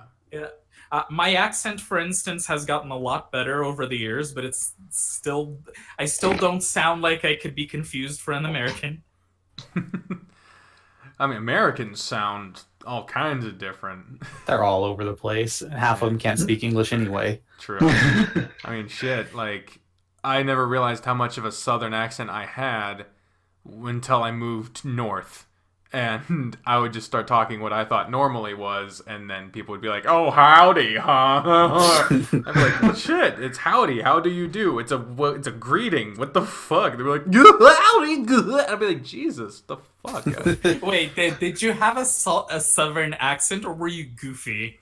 No, I was just talking like I normally do, but in like work sense. So I'd be putting on like a hospitable type of "how you doing," and just like a customer service voice. And in the Midwest, in the South, hospitality is a very important thing. Even if you hate someone, you're supposed to be kind of nice to them, which I find one of the dumbest fucking things ever. But you know what? It's a thing. Diane lives in Texas. He knows. I lived in Alabama for 20 years. There you go. But up here, nobody has time for that shit. Nobody gives a fuck. If you say or do something that they don't like, they will let you know. Anyway, my point with the Starry Chains thing is, I'm not that I was... am I coming across badly by this, by the way? Is this sounding bad, in all honesty? I don't think so. No? Like audio quality wise, or like am I sounding like a douche or like any kind of bad thing? I mean, you're being respectful. Like nothing bad around here. Okay, I just wanted to make sure I wasn't sounding like it, being like, "Oh, you don't know how to speak English, so obviously you're a foreigner." Like, that's not what I'm fucking. There were specific problems with the writing that makes me think that this is not how they would speak on a day-to-day basis, because that fluency versus colloquial familiarism, that is a barrier that it takes a lot to overcome, and even just trying to, because I am not smart enough to learn another language. I think that people who can learn another language or know multiple languages, I think that's a huge sign of intelligence. It really fucking is. And because I can't fucking do it, and I know a lot of people who wouldn't even bother fucking trying.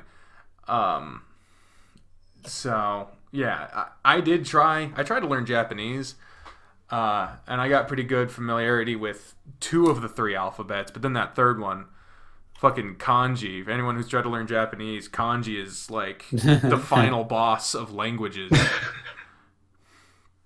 Because I mean, to that point, Shiro, you have ancestry in China, and kanji and all Japanese characters are pretty much just Chinese characters ripped off and then given different meanings or deconstructed to make the other alphabets. Kanji is basically just the original, just ripping it off.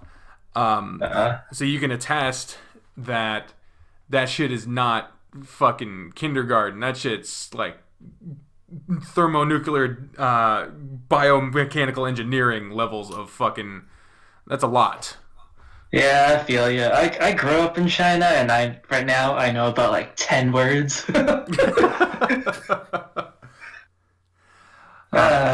Writing systems are weird. Yeah.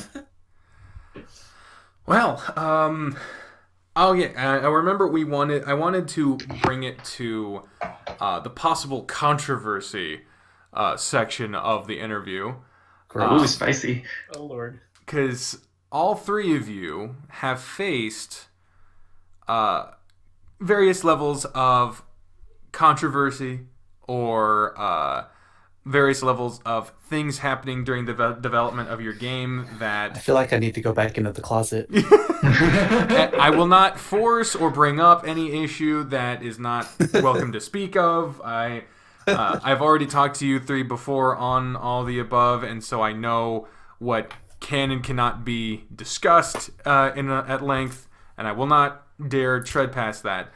But all three of you have faced different developments in your game development that were received with various levels of not good from certain sects of your various communities.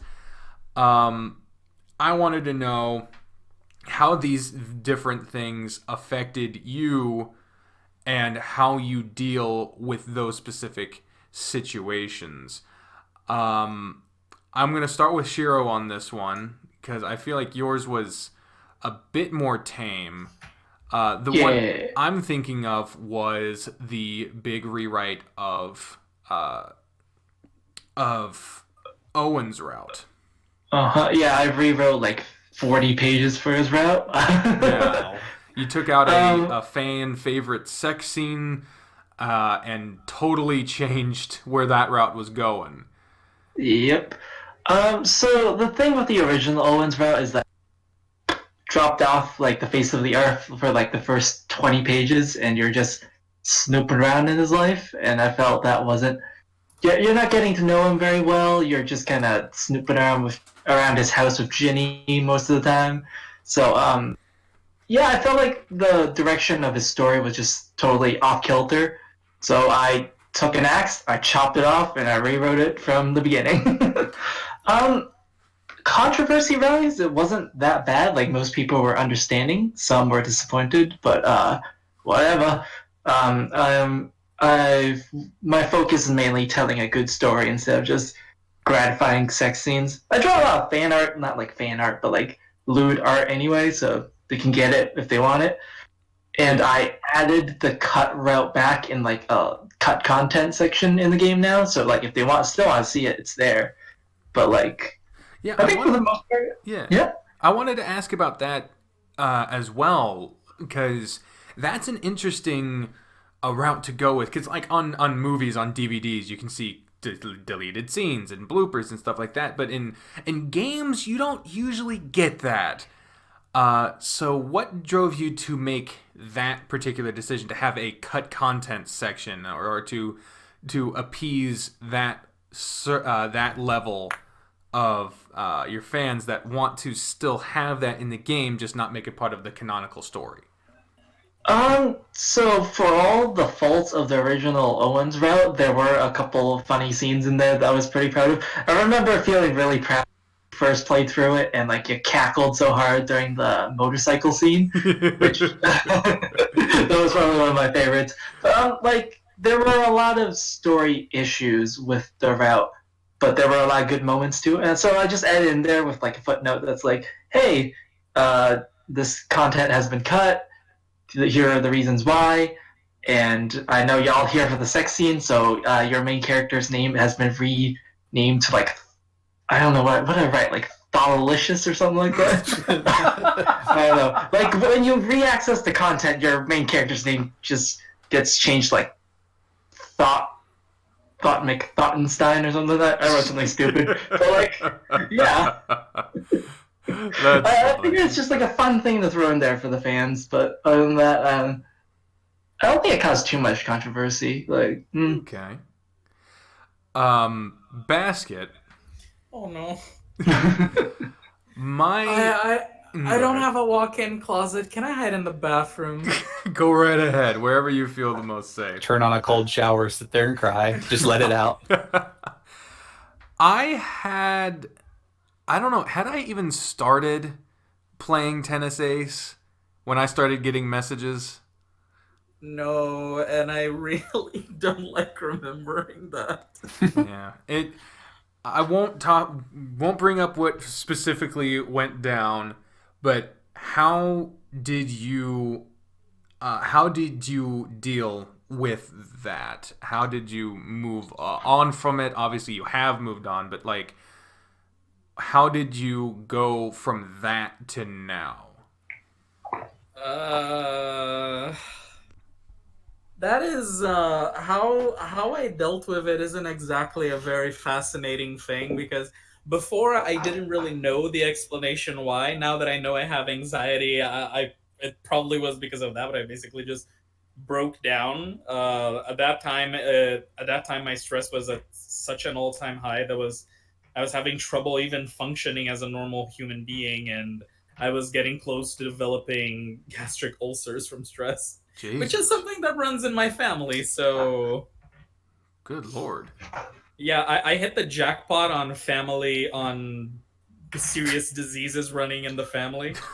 Oh god, I fucking feel you there. My family has cardiac issues, kidney issues, Alzheimer's, dementia, uh, More bad issues than backs. Superman. Yeah. Good lord. Well, in the vein of that, I'm gonna move swiftly along. No problem. Dime. You know, Yeah. Yeah, I do.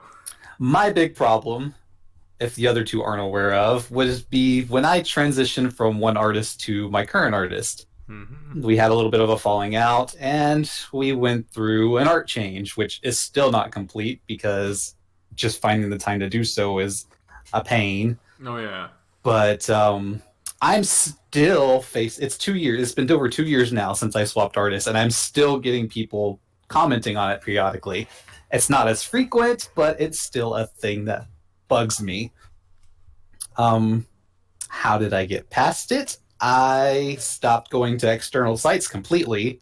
Any websites that I was visiting where people were talking about EA, I stopped going to absolutely because some of the commenters and conversations just became so overwhelmingly toxic that I found myself being stressed out to the point that I couldn't work anymore for that day because it just hit me to the point where it's like I can't focus, I feel terrible, I'm just gonna ignore it. So I stopped going completely to get through that.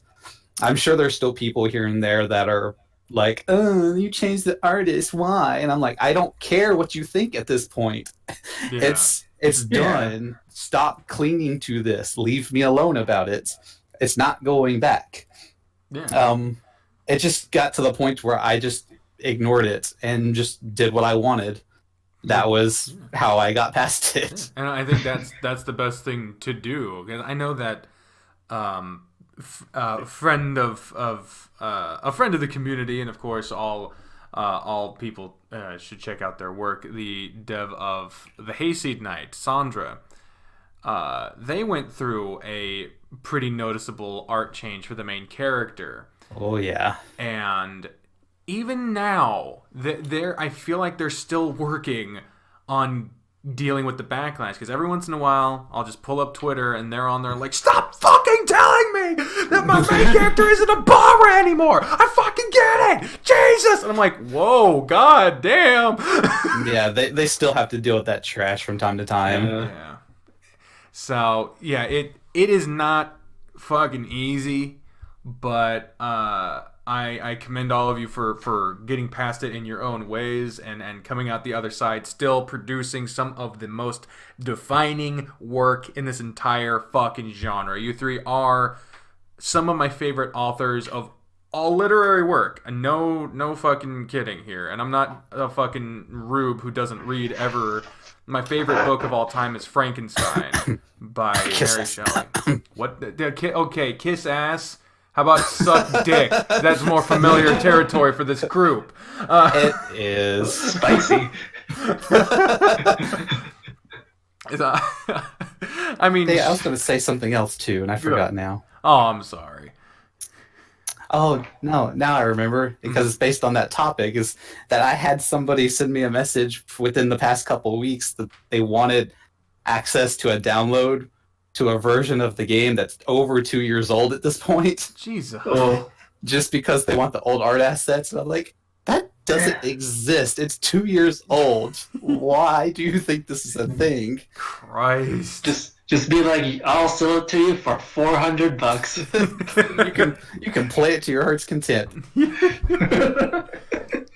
And that's stupid because all you would have to do is go to what, like, isn't there like a whole page of like developer notes or some shit where there's backlogs of builds or something? Isn't that a thing? Well, not to actually access the download. Yeah, oh yeah, it's just like But to developer see the- notes. Yeah, just to see the notes, yes. And in my every update I do, I actually include a change log Yeah. that lays out some of the stuff that I changed per update. But I like those. I like that a lot. Well, moving along from the possible controversial the controversial segment. I did make a video far too late asking for topics of discussion, not just point blank questions, but topics of discussion from the audience at large. I only chose a couple, so Dine, you don't have to worry about getting a relapse of those 80 to 100 fucking questions or whatever the shit, however many you got. And of course, all of you got a lot of fucking questions, so I kept it down to a few. But there is one that I feel like was not even close to the thematic, and I'll go with that to break the tension. Purple Dragon Studios asks, what are your favorite animes? Ooh. Starting with Basket. Oh god, now I'm drawing a blank. This is the risk of possibly getting chosen as the first one. I like Evangelion a lot. It's one of my favorite old school shows. Interesting. I also like Hunter x Hunter. Love that.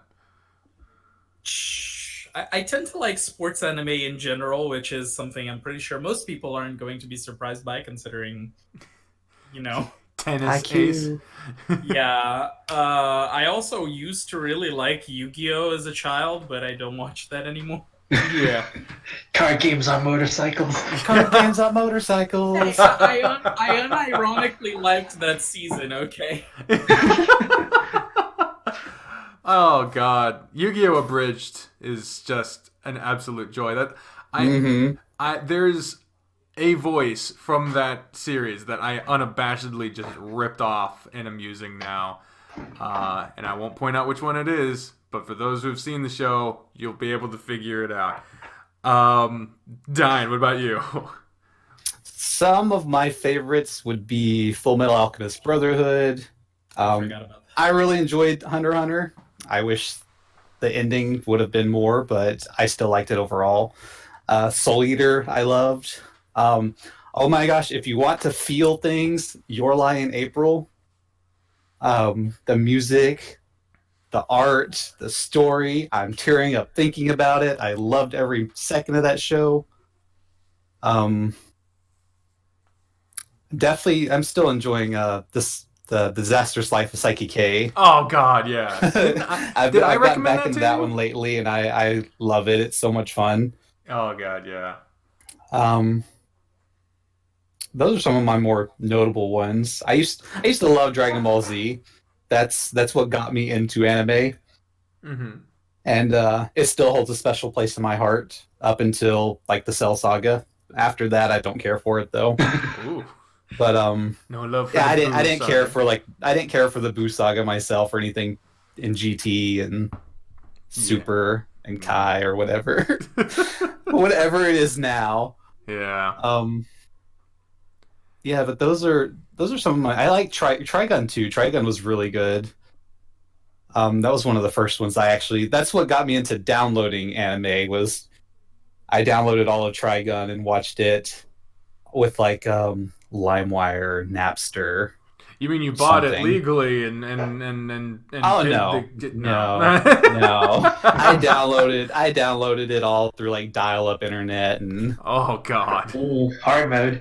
yeah. Oh yeah. I heard LimeWire was still going around in 2010 or some shit. I wouldn't be surprised. Good lord. Shiro, favorite anime? Favorite. I haven't watched anime in a while. Probably Natsume's Book of Friends is probably my top one. That's probably it kind of inspired chunks of Repeat too. So if you go watch it, you'll see bits and pieces there. Let's see, Natsume's Book of Friends. Mob Psycho 100 is a recent one. Oh, it's yeah. really Yes. sweet. Mob Psycho was so good. So wholesome and also world destroying, but also good. I like it more than agree. One Punch Man. Yeah, definitely. One Punch Man felt a little more. It didn't have as much heart. I still liked it, but it wasn't as emotionally gut punching. Yeah. And then another one I want to mention is Suritama. I'm not sure if y'all heard it, but it's a anime about fishing and aliens. It's really wholesome. It's almost like a Ghibli movie, but in like a show. Huh. It probably has like the most interesting visual representation of anxiety and social anxiety out there. So, like, Aliens. yep, would That's an recommend. awesome combo. Yep, and it's slightly gay, which makes it even better. Very nice. Very good. You mentioned aliens, and I feel shame and dishonor for forgetting, but Cowboy Bebop. Oh, man. Cowboy Bebop was another one of my first loves for anime, so I feel much shame for forgetting that one. Well, now that the tension has fully been broken into a million pieces. No, you say that, but I feel like our choices are now being judged by whoever's listening. Well, there will never not be tension, Dine.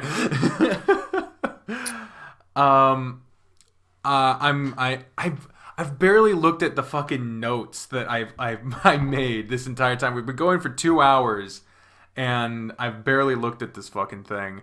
I guess we did that one from there. Another fan request one was, and I'm paraphrasing these because some of them put like a lot in there. Eric Scott essentially asked, what would a game written by all three of you look like? Well, first of all, Basket and Dime would parade around with my head on a stick at some point because I'm just horrible to work with. Jesus. Don't worry, I don't tend to play well with others, so... Yeah, I am possessive of my stories. I don't want anyone else touching them for writing, so... So we'd have our main character and then 3 routes, and each route would be written by one of us. So we'd basically be the very original Morinatsu project where the main character had a wildly different personality in each. Oh, is that what happened? I was like, why are the qualities of these routes so different? Like, Yeah, they all had different writers. That makes yeah, I remember like 2 of them were like super good, and then the rest were just hot garbage. I was like, what is this? The problem is one of the worst routes was written by the same guy that wrote one of the best ones. God fucking damn it! Oh, fuck. That fucking game, man. Oof. I remember you dropped it on your channel, right? At some point, I think. Yep, I don't like it. I feel ya. I really, really, really, really, really don't like it. It was a product of its time. Oh, Now man. you're going to be facing some controversy because Morinatsu was the 3rd furry visual novel I ever played, and the first one I openly reviled. Oh, sweet Jesus. I mean, they put me on the Shun route immediately. That is not the route. Unfortunate. Yeah, that is not the route you start with when you're just getting used to the genre. Because, that's, prime uncomfortableness. Oh my yeah. Christ almighty. But anyway,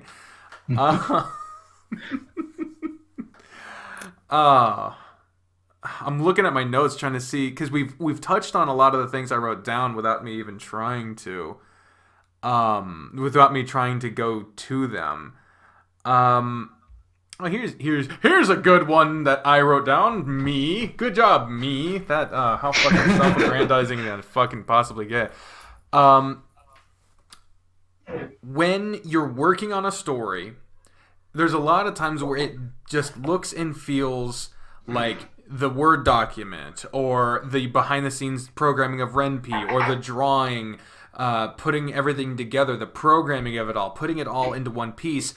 When did, to you, your various stories feel like it had finally become real, like in a sense? And what I mean by that is like when it started to stop feeling like the sum of many pieces, and when it started to feel like it had become something.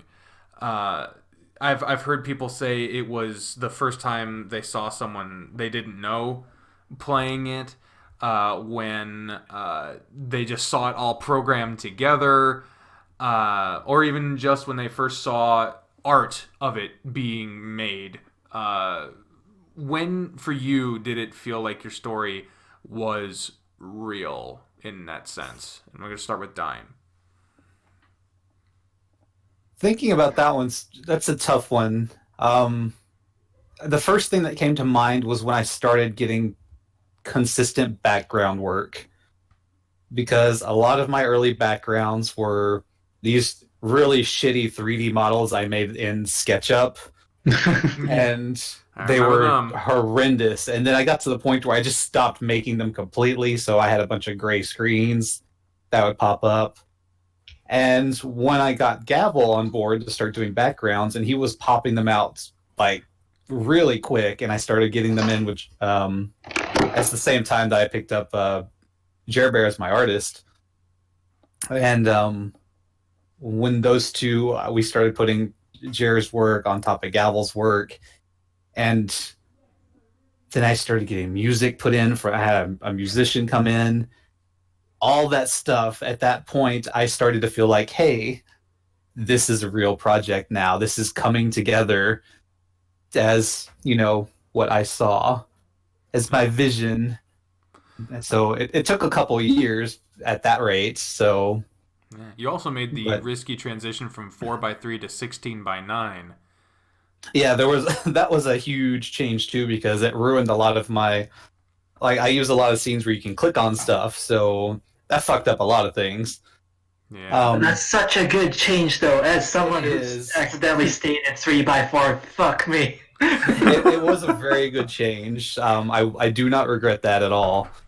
But yeah, that's about the time when things really started to feel like really real. But when I first started getting support on Patreon and it just kept growing, that felt real too. But it wasn't until all the art started coming together that things felt final. Did a part of that feel like when you formed your company? Oh my gosh, forming the company was that's a completely different feeling, because the only reason I formed the company was for tax purposes. Yeah. And believe me, if you want to reduce the amount of taxes that you pay, make yourself an LLC and you will not regret it. Especially if Shiro, if you're going to launch on like Steam or something eventually,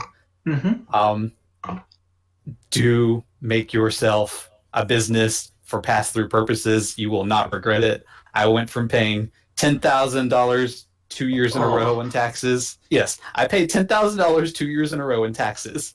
Good God! And this past year, I only paid, I paid a little less than $3,000. Holy shit! And that's for converting myself from just standard self-employment deductions to LLC S Corp tax deductions. All right, will do. I will put this on my to-do list. Yes, it is. It's not expensive to do. There's not a lot to it. Find a professional around you that can help you with it. That's what I did. And I think I paid him $300. He set up all the stuff for me. And then I had him do my taxes this year. And I wept because I do, I know this is a little off topic, but I do quarterly payments for my taxes. you have to do estimated taxes, which I hate. But because I paid so much in estimated taxes last year to prepare for this year, I got a refund this year. Oh, nice. Oh. Because like, despite what I would, like I said, I owed a little less than 3,000, but I had paid over that already. So when my tax man got back to me with the message of where do we need to put your refund, I'm like, I don't get a refund. I owe money. What are you talking about? And then just a couple of days ago, I got that refund in my account, and it's like the best feeling ever. Damn. Because you said you paid $300 to get set up as an LLC, and that saved you $7,000. Yeah. That is nuts. It's definitely worth it when you're doing, when you're considered self-employed and you're doing your own stuff like that. Good God. And how do you integrate like Patreon money into that? Because that has its own Patreon tax thing. Patreon, since when you set up self-employment through Patreon, and I have a business, a TIN now. It's my tax number with my business. So I just swapped out my information to my business information and deposits. I have a business bank account, and it goes straight into my business bank account. Okay. I'd have to fucking... I have like a million fucking questions about that. I don't think I'll ever get popular enough to make Decker Link into a fucking corporation, but if ever that becomes a problem, I'm going to ask you a lot of shit at that point. There's a lot to take in, but it is worth the trouble when you start making a certain amount of money, so... Roundabout how much did you have to make for that to become a thing? Well, I don't think there's a limit to how much. I don't really feel like there's a number that you can put to that. It's kind of boils down to what you feel. It's with our tax brackets, like how much we get taxed based on what bracket we're in. Yeah. So I probably wouldn't consider it to be worth doing anything above, I don't know, 25 to 40,000 a year.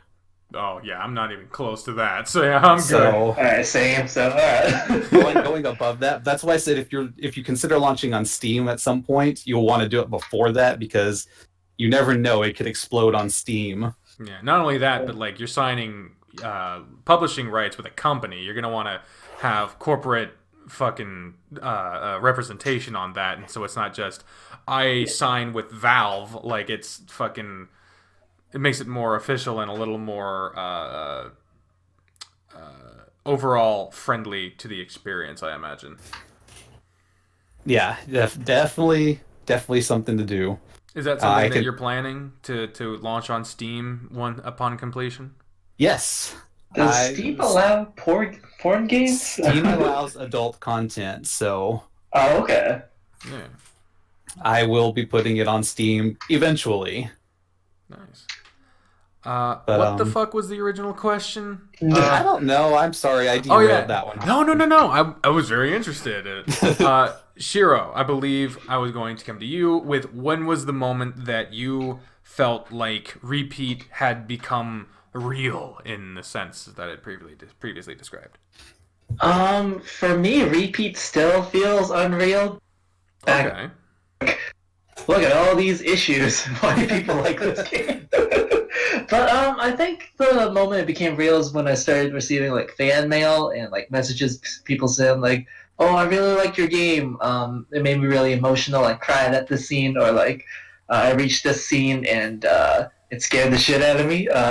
That's always fun. I remember like on E621, someone posted one of my more horror-esque scenes, and one of the comments was like, "Wow, Shirokoi really needs to see a psychiatrist. No sane person would, without mental issues, would write something like this." And I'm like, wow, people are trying to psychoanalyze me through my work now, which is great. I imagine Dyne gets that a lot. Oof. You got my condolences, man. But I remember, like, I started those horror scenes because I feel like horror is just, like, a fun thing to put in, like, non-horror genres. And also, I got really into this horror movie podcast that 1 month, so... That'll do it, too. Yeah. Also, would you consider launching on Steam upon completion, now that you know it allows adult content? I'll pin it up with a hot maybe. I'm actually starting a second project in the coming months, starting pre-production on a second project. So that one definitely I would consider putting on Steam. But Repeat, I feel like I'm gonna stew on that for a while. Okay. Basket. I will let you know when that happens. For both questions, the real and the Steam? I don't. It still doesn't feel real. Like, I'm 3 years in, and it still feels like I'm stuck in a dream because this is just way too surreal for me. And I don't know if I'm ever gonna release it on Steam. That sort of stuff involves a lot of careful planning and legal stuff, and I'm just going like, I'm a dumbass, so I can't legal. Well, maybe it'll feel more real when it's like complete, because I know some people have to wait until like the bow is put on it and you can't change it anymore. You say that, and I think I'm gonna finish Harold's route in the next couple of months, and like, Oh, jeez. Harold's route is coming to an end, and it's just gonna destroy me. Well, I mean, And you'll still. do you know what's gonna come after that? You do know what's gonna come after you finish Harold's route, right? Oh yeah, I'm gonna polish Harold's route. No. Once you I'm finish polishing Harold's route. There's nothing else after Harold. When you finish Harold's route, it's gonna be like, oh, you have a free slot now. When Richard. They know it's coming after Harold, but not. I have come to an agreement with JR. We are not doing Richard until Harold is 100% complete. That means like stuff that needs to be rewritten. There's still art assets that need to be put in. Stuff like that. Yeah. So. Oh man. Fuck. Okay. Going back to the notes here. This is the weird thing. Is like we carried this for like a natural conversation flow for so long, and now I'm like, oh man, I gotta actually look at the shit I prepped for this, so that Shirokoi's preparation and looking at the notes can actually. Oh yeah, you gave him notes, so he's like, I did. He hasn't asked this question that I prepared for. He studied for this shit, like, man. All I wrote were like random scribbles. I don't. Okay, here's one that's pertinent to all of you, and because all of you have varying relationships to this. You have your defined writing style. You have your method of getting from idea to update. What is that strategy for you, and how do you balance that with an update schedule? And I am going to give Shiro some time on this one, so I'm going to start with Basket. Hello? Why do you hate me? I don't hate you. Wait. Sorry, can you repeat the question? My audio just cut off. Oh, sorry. It's hilarious because I called you out specifically. Basically, the question is, what is your writing style getting from idea to update, and how do you balance that with an update schedule? And I'm stuck. And I said I was going to give you some time to think on that one by starting with Basket. Most of Tennessee, I'm not gonna say all of Tennessee's is pre-planned, but like 80% of Tennessee's is already. I already have a entirely sketched out for the plot. What's gonna happen, when, why, what plot points are gonna be touched upon. There are only a few times where I feel like, okay, to jump from plot point A to plot point B. The relationship between the two characters doesn't feel like it's defined enough for me to make that jump, so I'm gonna add this one slice of life day to go a little bit more in depth in developing their relationship before I make the jump to this next big thing. So it does make things a little bit easier, at which point you probably look to yourself and you go like, this guy basically kills himself with lack of sleep and overdosing on caffeine to get stuff done. And if that happens when it's made easier, imagine if I didn't have all that planning. Good God, man. But a pretty big thing with Tennessee is that I just feel like I have a lot of responsibility on my shoulders, because since I want to touch on all these real life issues in a very realistic manner, and I want them to be dealt with the appropriate amount of weight and importance that they deserve, I'm constantly second guessing myself on like, am I doing this right? Am I portraying this accurately? Are people who read this, who might be going through the same thing, going to feel inspired by it like I hope they will? So that is a big source of stress for me. Okay. Sorry. I got like a big fucking email just a second ago. Sorry. It was. I'm very sorry. That fucking was terribly rude of me. I was listening, I promise. It's just something that is kind of huge fucking just hit me out of nowhere. I'm not here to talk about that. I'm gonna go to Dine now. Dine wants to go sit in the corner and cry again. Part of it's out of guilt because he forgot the question. Oh, it's balancing your writing style. What is that writing style process, and how do you balance that with your update schedule? I'm terrible because I am what you would call a pantser. I fly by the seat of my pants. I don't really plan my writing. Oof. It's a huge regret that I have. I used to. Like, I have a notebook like sitting here right next to me where I used to go through and at least plan the update for like the next update I was working on. But now I've gotten into the habit of, as I finish an update, I leave a little section of notes at the bottom of the update for myself to go back and read. It's like, hey, consider doing this for the next update on this character, because by the time you get there, you're going to forget.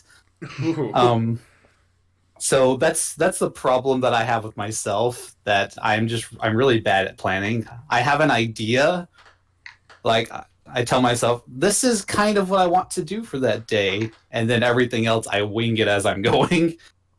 But it's proven to be a problem for me right now, especially with Chester's Route. I was chatting with some people about it. Chester's Route only has 4 days left in it. Oh. And so I feel like I'm at this limbo to where I feel like most of his problems are resolved. There's one major one that still needs a little resolution, but after that, there's not really any other problems that I want to... I can't really introduce anything else right now because I'm not going to have time to resolve it.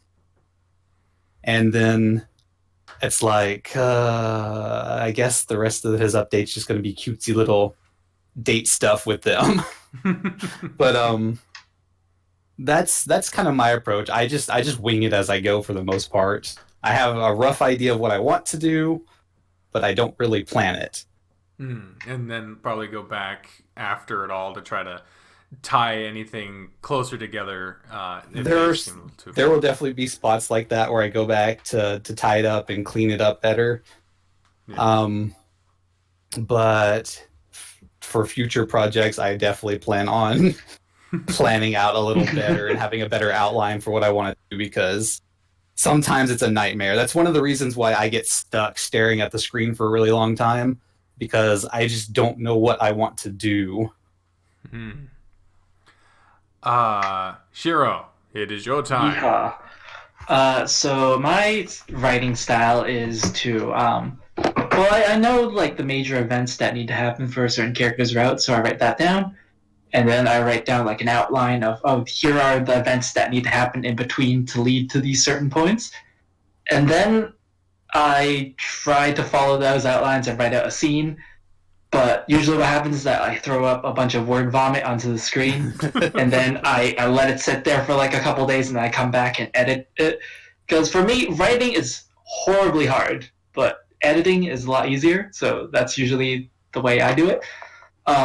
And then after that, I have to draw the artwork. But by that point, the month is already over, and the the update needs to be out in like a week, and I have college classes and real life stuff that gets in the way. So my writing style is a little chaotic, and upload schedule is even more chaotic. Yeah, especially since I have to draw the art myself, so that really sucks up a lot of my time. Yeah, I can see that. So I feel like my update schedule, my updates are a lot smaller than the rest of yours. And sometimes I gotta like cut off the story of the update before it gets like a certain point, and it feels like a really bad cliffhanger. I promise I'm not doing it on purpose, but it's just the process of my writing schedule. I'm the opposite. I do it on purpose because I'm an asshole. Maybe I should start doing that, honestly. I have a huge cliffhanger planned for the update I'm currently writing, and I fully expect people to come at me with pitchforks and torches. But, well, they'll have a tough time getting in because of the whole quarantine thing, so I guess... Oh, you're safe for now. Yeah. I want to ask how, because you just start off independent creator, you're just putting it out there. How did you go about getting your game out to people? Did you have a strategy for, say, advertising, or did you just rely on word of mouth? And when do you feel that it really reached a tipping point where people were starting to recommend it to other people and it just sort of kind of grew organically? I'll start with Shiro on this one. So when I first started off, I just started with like social media. I linked to my Patreon, and I did a lot of not fan art because I draw it myself, but like just art of my characters. And people are like, "Oh, who's this character?" I'm like, "Hey, I make a visual novel. Please look at it." And then after at some point, I started buying ads on For Affinity, which back when they were still like fairly cheap, now they're like double the price. So don't recommend that anymore. But especially since they don't use the website anymore. Yeah, like people don't really engage. Ad blockers, yeah. But after that, I did try to buy ads for like a month or two on E621, which because there's just one ad on there, like it grabs attention a little more, but also very expensive. Don't recommend it. I think after a while, I just like use word of mouth. I post on Reddit a couple of times, and yeah, I don't really do that much. Okay. I think at some point other people start talking about it, and I like it and retweet it, and that's another thing I do. But besides social media, oh wait, no. So the other day, not the other day, like a couple months ago, I snooped onto Basket and Dyne's websites. I'm like, oh, what's this itch.io thing that people are using? So that's when I started making I made an itch.io page for my game, which really upped my viewer base a lot more. So yeah, that's pretty helpful. Nice. Basket. I'm not the best person to ask this because Tennessee's really succeeded despite my best efforts. Despite your best efforts, it has succeeded. Yeah, I'm like Sony releasing releasing the PSP.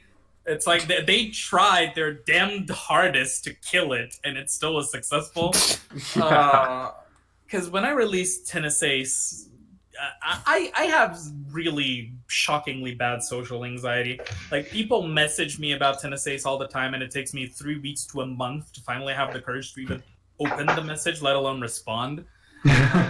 So when I first released Tennessee, I was even worse. So I just went like, I made a Patreon page, and I saw U18 Sean existed, but I just went like, the place is too huge, it's scary. I'll post on this one other site that only has like one post on it every month. That's a strategy. And surprise, surprise, I had 0 players for 2 months. Oh. It It wasn't until someone else found the game and posted it on U18 that I started getting some traction. And then Dyn basically dragged me by my ears after my now ex-boyfriend introduced me to Dyn.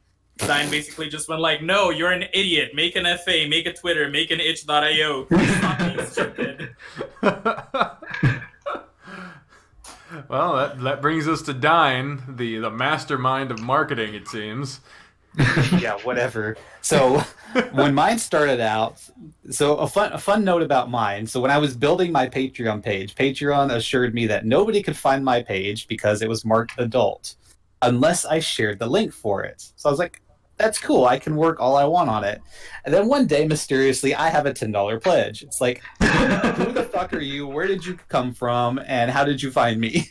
So I panicked and went ahead and released my Patreon page because I was like, I have someone that's pledged. I have to do something now. Yeah. But from that point on, I depended solely on word of mouth and Kurtzmark's popularity. I don't like to put it that way, but it's true because CM he has a really good following. And so for the early start of EA, I put a lot of dependence on him retweeting the stuff and sharing it with his people as well, to help spread the word, because nobody knew who I was on Twitter. Nobody knew who I was on Fur Affinity. Nobody knew who I was in general. I was just this random person that wanted to start a project because he said he could do better than Blackgate, and he did. Yeah. Set a low bar for yourself, but still you did it. At the time, I set a high bar for myself, I thought. But, if I look back at it now, it's like, yeah. But, yeah, I depended solely on word of mouth. So I was doing stuff. I was promoting myself on Fur Affinity, on Tumblr when it was still good, which I still recommend using Tumblr. It might not get as much traffic, but you can still get some from it. I started my itch page early on in itch's or in EA's production, and only recently did I realize, thanks to the guy that's doing Minotaur Hotel, that I didn't actually have my visual novel classified as anything. So when I changed its classification to being a game and not just something as any, then my itch page actually got more traffic too. But social media was a big thing for promoting myself. And then with baskets, one of the same things happened with me. It was about 6 months or so in, and then somebody posted my stuff on U18.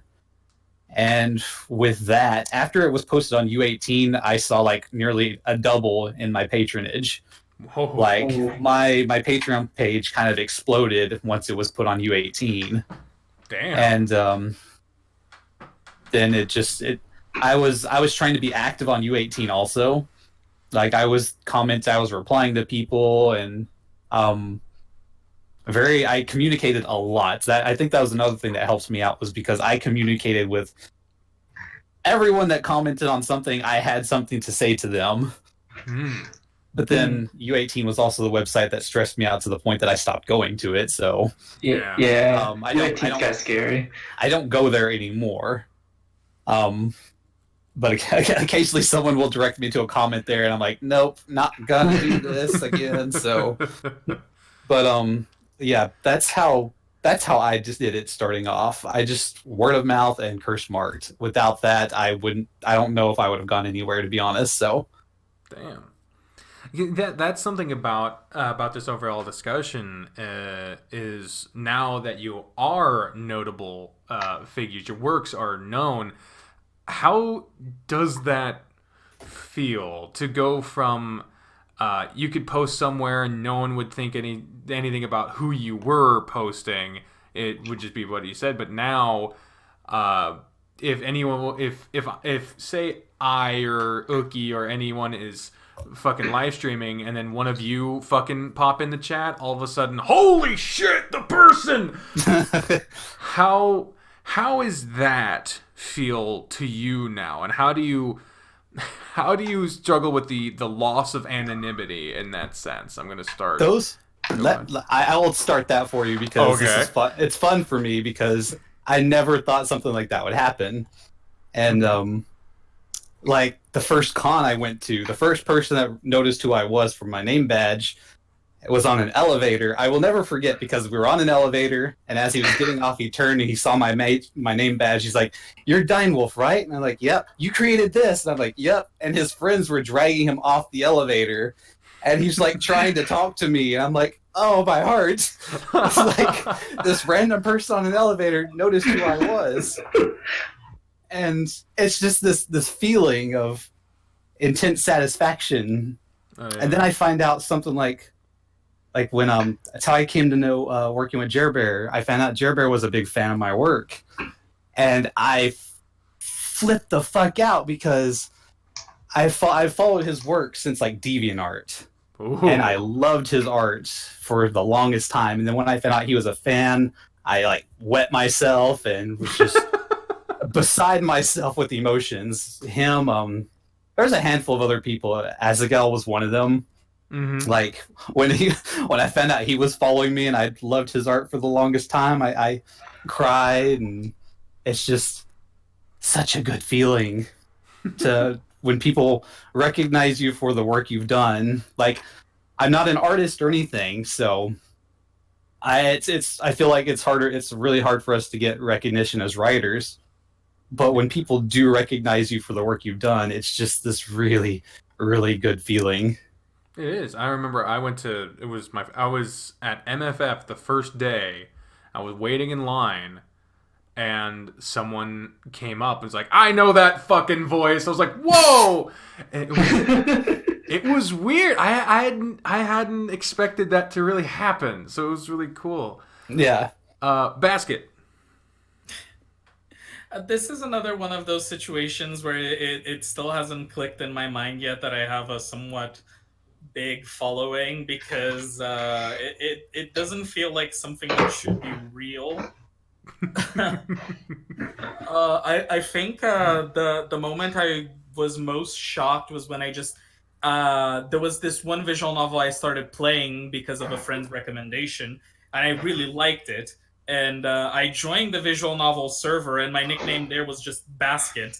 And in 5 minutes of me joining, there were people going like, "Holy shit, the creator of Tennis Ace!" And my reaction was internal panic. I just went like, ah! And that is also my reaction whenever I hop on like a live stream of Tennis Ace, because the moment I say something, immediately 12 people tag me in the fucking stream, and I just go like,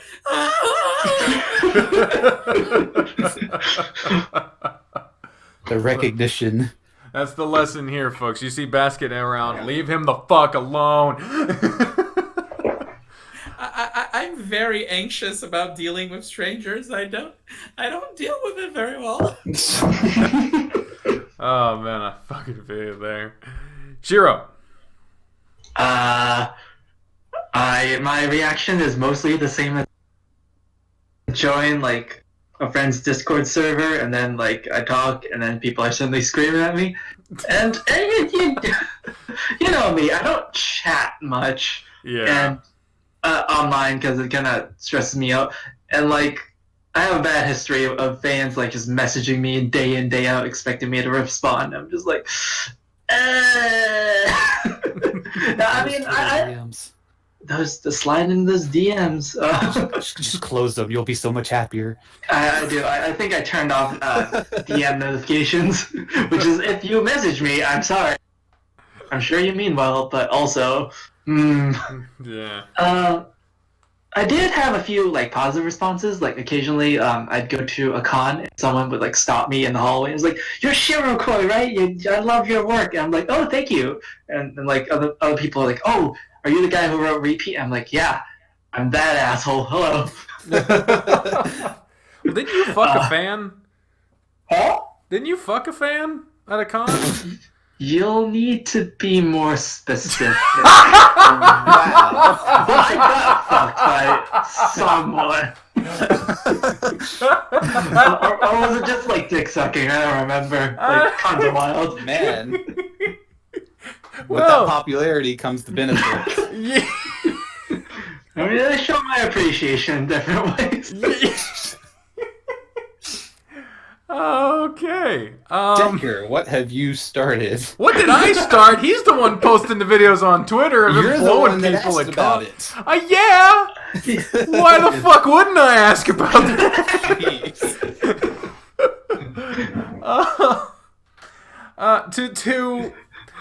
This is gonna be wrapping up here soon. I do want to briefly get a little bit selfish. I'm not going to be talking about what I do specifically, but I wanted to ask about your relationship to Let's Plays and playthroughs of your games. Of course, we mentioned the cringe carnivals that Dyne were first scarred by, but apart from those... You got my feedback on that. I'm good. Yeah. Apart from that, how has people getting to play your game on their channel or their Twitch or YouTube, whatever, how has that felt for you? Has there been any, like, this person's making either money or an audience off of my work, or has it just been pure flattery, or is there just fucking weird? What is that for you? And I'm going to start with Shiro on this one. Oh boy. Okay, so my experiences have mostly been. It's really nice to see people's reactions to like certain scenes in my work. But also, like I said before, like I have to watch them play through the beginning part of Repeat, which kills me on the inside. But I think out of all the Let's Players, I think yours is my favorite because like you actually process the story and like you talk aloud about like your thoughts on the situation and characters, which is really enjoyable and fulfilling to me as a writer. Because like I feel like every writer's cardinal fear is you put like so many hours into this piece of work, you put it out there, and nobody cares. I would die. Yeah, so like seeing you play our work and actually caring about the story like really warms my cold dead heart. But, but there are like I've seen some Let's Players who just like blaze through the story looking for porn, where I'm just like, yeah, you got the right to do that. But there are some Let's Play. I'm not gonna name anybody, but like sometimes I put like hours and hours drawing like these clockwork wings for like a certain character, and I put it out there, and then this Let's Player just opens up and is like, oh, I see Kingdom Hearts, I see Mickey Mouse in these wings, I see and then like I know there are live streamers, they're supposed to entertain people, but it just kind of irks me a little bit. So I've been limiting who I watch because of that, because it kind of kills my drive a little. But are there any for the most part, it's been positive. Yeah. Are there any notable names that you have? I'm sorry, what? The audio cut off again. Oh, sorry. I was gonna say, can you hear me now? Can you hear me now? Oh no! No, please, no! He ran away from your question. No, Jesus! I'm still here. Hello! Sorry, I missed. I'm still here. I'm typing it. I'm still here. Oh God, I don't know. Oh shit! I'm just gonna keep fucking saying stuff until they hear me. Oh wait, can you not hear us, Decker? I can hear you. Okay, because Basket said something too, and it's like, are you ignoring Basket? And I hear Shiro as well. Yeah, I hear you all. But okay. All right. I was gonna ask Shiro if can I help you? I just wanted to show you. Can you help? There was your question, almost done, Shiro. I promise. Can you help him? I am here to help. He's already offered, and trust me, it will happen at some point. But no, I wanted to ask if there were any notable names you have purged from your viewing diet. Notable names I've purged from my viewing diet. Well, there are like a few that like just stopped playing it, so I guess that counts. Yeah. There's like this one Spanish player that I don't know her. I don't forget her name. It was like Naoki. I haven't Naoki. I love her Let's Plays. I don't know what she's saying, but like Yeah, the language barrier. Yeah, but like I wouldn't say I stopped watching her. I just like there are large gaps in her upload time, so I'm just like I'm waiting. I don't want to say I stopped watching anyone specifically Okay, because sorry. that just feels bad. Yeah. I'm fine calling out someone out, but I don't want to make anyone else do it. If you want to, though, feel free. I ain't that petty. Basket. I find it very flattering. I like to enjoy people playing the game. It's good to get live reaction, especially from the ones that actually show their faces, because sometimes facial expressions just tell a lot, and I can sort of tweak what I'm doing based on just that. I just tend to avoid, if they're live streaming, talking in the live stream because of reasons I already mentioned. It's deeply, deeply stressful.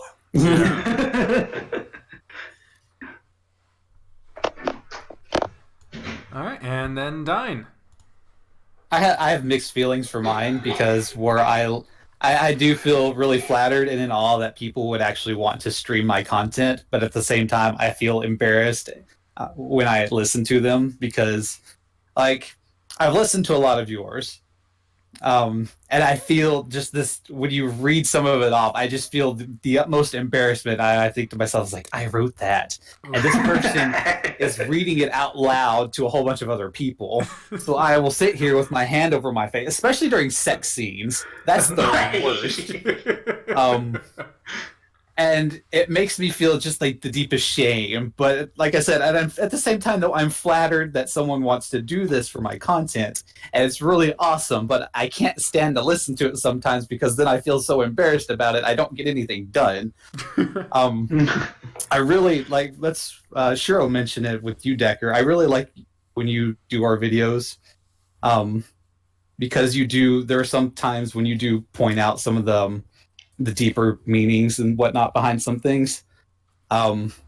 Case in point, one that I always had mixed feelings with is one of Chester's updates when the main character wakes up from having a certain dream, and your reaction to it. Well, part of me feels this amusement by your reaction, but another part of me feels really guilty at the same time because I'm like, the way I've written this is having this kind of effect on somebody. So it also gives me a sense of pride in my work because I'm able to touch on some of these topics and get this kind of reaction. And seeing some of that stuff and how you handle it, it makes me feel good that I can do this. So I do like that the way you handle some of these things.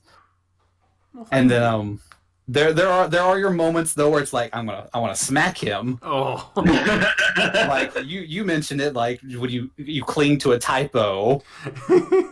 So it's like you just read it like normal. If it's a typo, ignore it. It detracts from the overall moment.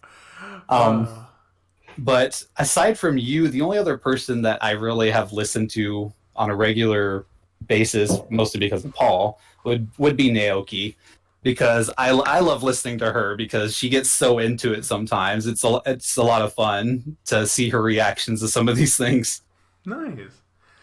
And that it makes me I want to learn Spanish for a plethora of reasons, but I feel like that's one of the things that it might be selfish, but I want to watch her stuff. I want the subtitles are pretty good. So wait, she has subtitles?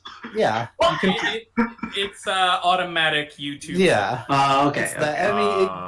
It's pretty clear most of the time. You can get it, but if the text is on screen also, true. For the game, the best part is getting to see her reactions with how she gets so excited about some of these things, and she'll mix in some English with her Spanish, and it's hilarious to watch her. And her fans are also really fun. Like if you go through and read the fan comments, they're really encouraging too, because a lot of them will send out compliments to the writer and whatnot. So yeah. I think I'm one of the privileged ones in this chat because I do know enough Spanish to be able to understand what she's saying without subtitles. God save my soul if I try to actually write in Spanish, but I can at least understand it. Yeah, I can only understand bits and pieces myself. We've got a My native two- Spanish speaker in this call. My one semester of middle school Spanish. Ah, man. Yeah, every time I've talked to her on like Twitter or whatever, she's been nothing but a sweetheart. She's She absolutely, really is. She is great.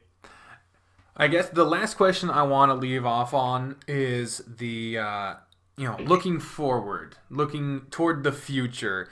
Dine mentioned a future project. Shiro mentioned a future project. I don't think Basket has yet, but I'm going to be asking all of you. A lot of people asked about so-called second seasons, or essentially sequels in the same story, or any other future projects related to or not related to your current project. Obviously, you don't want to give away too many details or make too many promises, because everything being tentative and in development, even if you do go forward with something, don't want to spoil it. But are there any parting thoughts toward the future for either your current game turning it into a franchise, or possibly future projects having nothing to do with yours? And I'm going to start with Basket.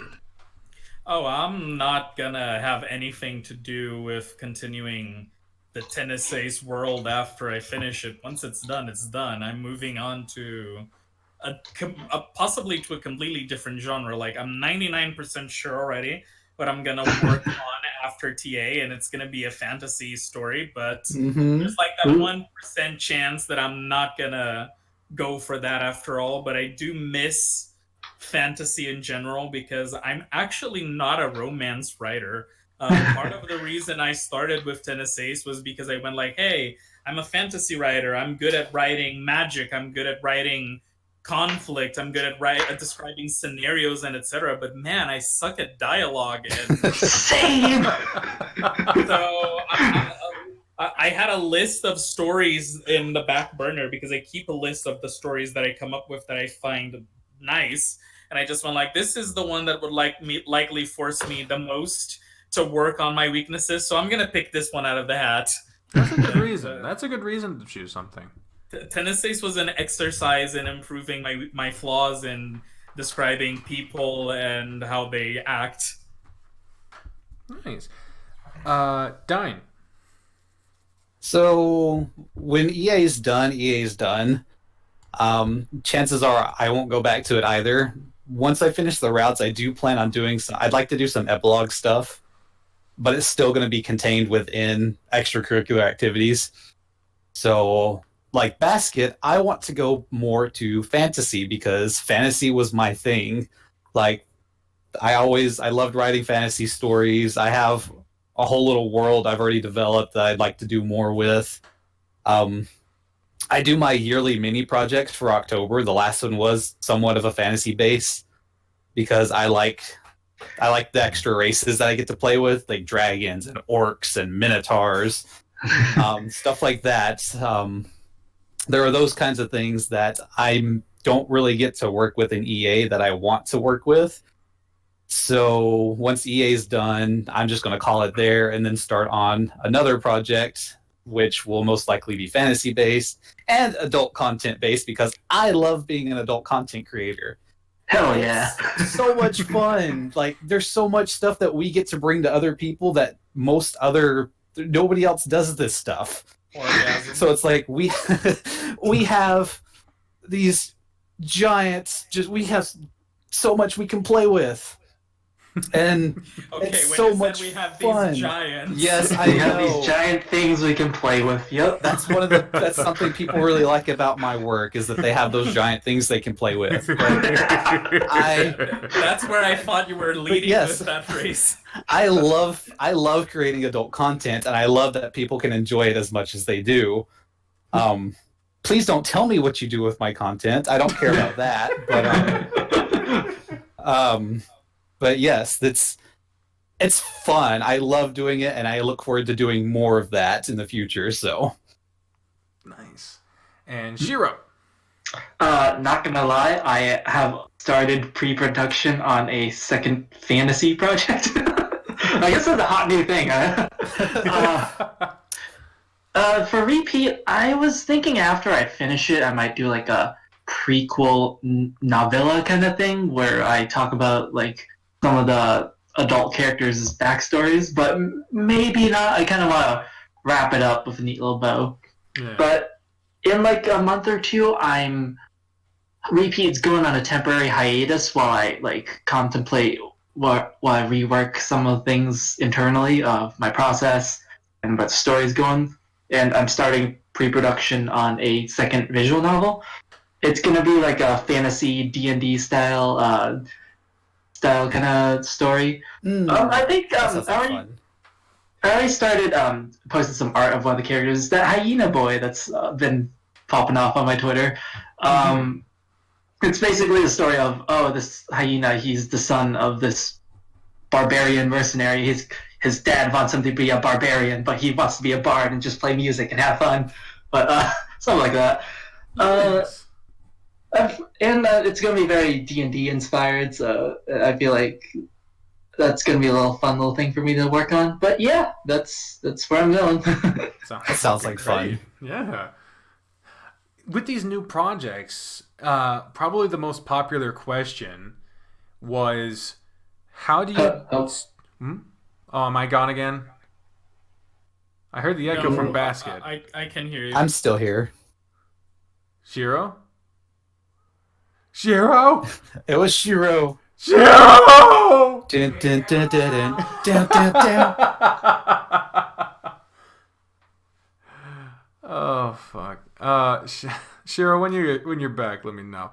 I think I'm back. All right. There he is. Okay.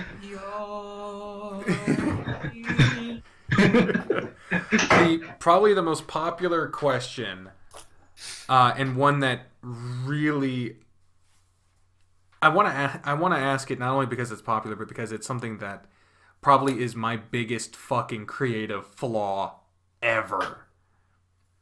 And I look up to all of you in such a creative light, and I enjoy what you do so much, and as people. To me, this is something I desperately need help with. And a lot of people do. How do you go from I want to do this to I am doing this? By doing it. Like, for me, that was... So, I started off with I'm just gonna jump in and take control of that one. So go ahead. When I started off, it was just because I was goofing around talking with Butch. We were going on about some of the stuff that we liked. Like, my thing in high school, I had a thing for the coaches. And Coach Grifter was spawned from that. But before that, even we were doing some little silly project with Unity. It was going to be a visual novel with like Bowser and Donkey Kong and Fox and stuff like that. Super Smash and, Date. Yeah, it was based on Woohoo Island around the Wii Sports Resort stuff. Oh, damn. And you would have been copyright struck to hell. Oh, yeah, I know this now. So you have to think, this was like 5-6 years ago at this point. Mm-hmm. When the world was simpler. But it was something we had just played with. We actually had I had like a start of it in Unity, and he had done some mock sprites for it. He even did a title screen for it, which I still love to this day. It's adorable with Bowser and Donkey Kong. Aww. But so I don't remember what happened, but we just kind of dropped off on that. And then I saw Blackgate appear, and I started reading Blackgate, and I'm like, hey, this is hot trash. Why is it so popular? Oh, no. Why is it so popular? No. Less competition. I personally didn't like Blackgate at all when I started it, because it was like getting through the start where it's like you're in a car and you're running through the field, and it's like you don't have any idea of what choice to pick, but if you pick one, there's a chance you're gonna die. Yeah. I think that was changed, but I remember going through the beginning like 5 or 6 times because I kept dying. And I didn't like the writing, and there was all that, and I was like, I can do better than this, and this is making almost $4,000 a month right now. What the shit am I doing with my life? So, being that I liked writing, and I knew Butch said that he'd help me out, I was just like, you know what? I'm feeling miserable at GameStop. I got to do something else. So in some of my free time, I started throwing stuff together. And once it started, and like I said before, I got that one fan, that one person that pledged to me that I was like, I have to do this now. I do not have a choice. And then I just kept going. I just started it, and then it's a snowball. And here I am now. Like, I'm going a little over about 4.5 years now with EA. And one route's coming to an end. 2 more routes are about to finish. And it's been this magical journey the whole time. So yeah, you just have to do it. Make yourself sit down and at least start. Once you start, stuff's going to keep coming to you, and you're just going to keep having ideas that you realize, like, I need to put this stuff down. Get you a notebook. Yeah. Keep a notebook near you. I have like 6 notebooks on my desk. There's one in the bedroom. I have a bag with a notebook in it. I have notebooks where if I have ideas, that goes in a notebook. Whether or not I know where this idea went, it's in a notebook somewhere. So if I'm flipping through this notebook one day, I'm like, hey, there's this idea that I have. I'm going to do this. So it's there. At least you made note of it. Yeah, I've been starting to make like notes in my note app on my phone. Yeah, see, that'll help you. Yeah. That's a jumping point. You're getting started right there, and you're just going to want to keep going. I get most of my ideas in the shower, so like I have like my iPad like outside. Like sometimes Siri, here's this idea, and then it's like the weather today is 48 degrees. That's a really good idea. I never thought about something like that because Paul does a lot of his thinking in the shower too. So having we have a Google Home Mini, so having a Google Home Mini sit outside that he can yell at to record ideas, that's actually a really clever idea. Just warning you two, it doesn't work very well. Sound of water. Just a lot of.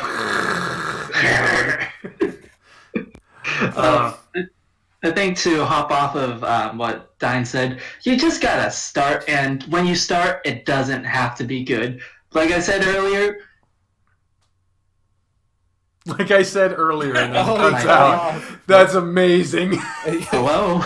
They're back now. As you said earlier, blank. So earlier, writing is horrendously hard, but editing is a lot easier. Yeah, so like, put something down on the paper. It can be like the trashiest ideas in the world. That's how Repeat started, and then just keep editing it and go back to it until it's something satisfying. You know. That's how Repeat started, and that's how Blackgate stayed. Useful to find a place in the house, or like a place separate from where you usually play games or whatnot, to like just. Yeah, you definitely want that. In the right mindset. Yeah. I use my bed. Unfortunately, mine was Starbucks, so they own my soul now. Oh God. And your money. I really don't have anything to add aside from that. I started writing tennis aces like I desperately needed a distraction from my miserable college life. I was absolutely miserable when I was doing engineering because I was doing something I absolutely hated that was incredibly difficult. Some days I would have 12 hours of classes. It was horrible. I hated it. And I was doing it solely because my parents were in debt. So I was just going like, I need to graduate something that makes money so I can help them out. Mm-hmm. I started Tennis Ace to help me keep my sanity. And then about 1 year after I started incrementally working on it, I quit college because my parents got like a huge rebate from 20 years of old salaries the government owed my father. So they paid off all their debt, and I just went like, okay, if you guys make any new debt after this, I will not feel guilty after that, because none of that I had a hand in spending. You already spent all the money you had to spend raising me. Damn. So I quit college and I started working on Tennis Ace full time, and I just never stopped. Damn. That's the satisfaction of quitting to work on something you love full time. Oh yeah. Yeah, but there's also like the stress when you turn the thing that was your hobby into a job, and it's like, hey, I both love and hate this. Oh yeah.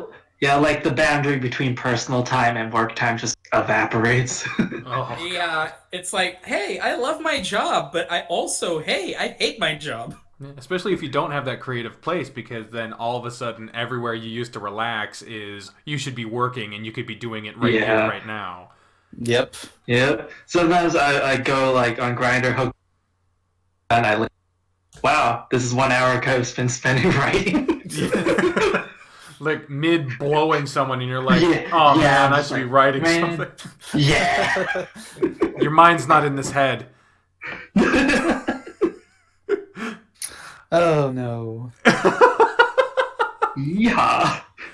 Well, that wraps up pretty much everything I wanted to discuss and chat about. Do you guys have any closing thoughts? Anything you want to share with the group in terms of stuff and things?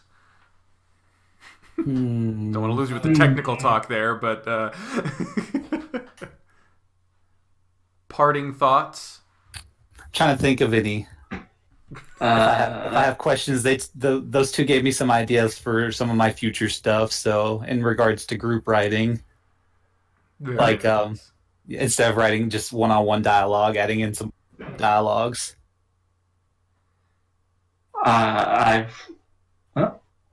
Go. So what I've learned is that screaming and anxious yelling is natural and part of the writing process, and I don't feel as bad anymore. I think so fucking called out now. I'm curious. Go, Bestie, go. No, you go. No, you go. Mine's about sex, so. Okay, go. I was just gonna see if you guys did this also, because when I'm writing sex scenes, I am sitting there in my mind, I will try to put myself in these positions, or I will make noises out loud. Like if I'm writing like the character's moaning or something, I will actually make these sounds out loud to see if it actually legitimately sounds like something. So I was just wondering if you guys actually do anything like that in regards to your writing, if you will actually read it out loud, like out loud yourself, or if you do anything like that. I literally spent like 10 minutes sucking on my finger while writing the first NSA sex scene because I was making sound effects. Okay, then basket, yes. So see, I have a boyfriend for that. So if I need, Ooh. Live demonstration. if I'm curious about any of these things, I'm like, Paul, come here. Like I have taken reference pictures. Like we've been fully clothed for it, but I have taken reference pictures of us together and like sent it to my artist and be like, hey, this is the kind of pose I'm going for. Do it like this. So it can be fun. It's a fun thing sometimes, but it's like when you can't get a clear idea of what you want, you can't express it to your artist, then that's just one other tool to get it through. Hey, when I gave my artist the reference for the sex scene, I drew stick figures, man. You can do that too. I should post one of them in the Discord chat, like some of my drawings that I've done for my artists. Oh my! Because I keep them in my. I even keep them in my notebook because they are just awful. Sounds like something for a bonus content gallery upon completion of the game. Oh yeah, definitely. So, what about you, Shiro? How into the sex scenes do you get? Okay, so for the outline for Sissel's dating day, I have like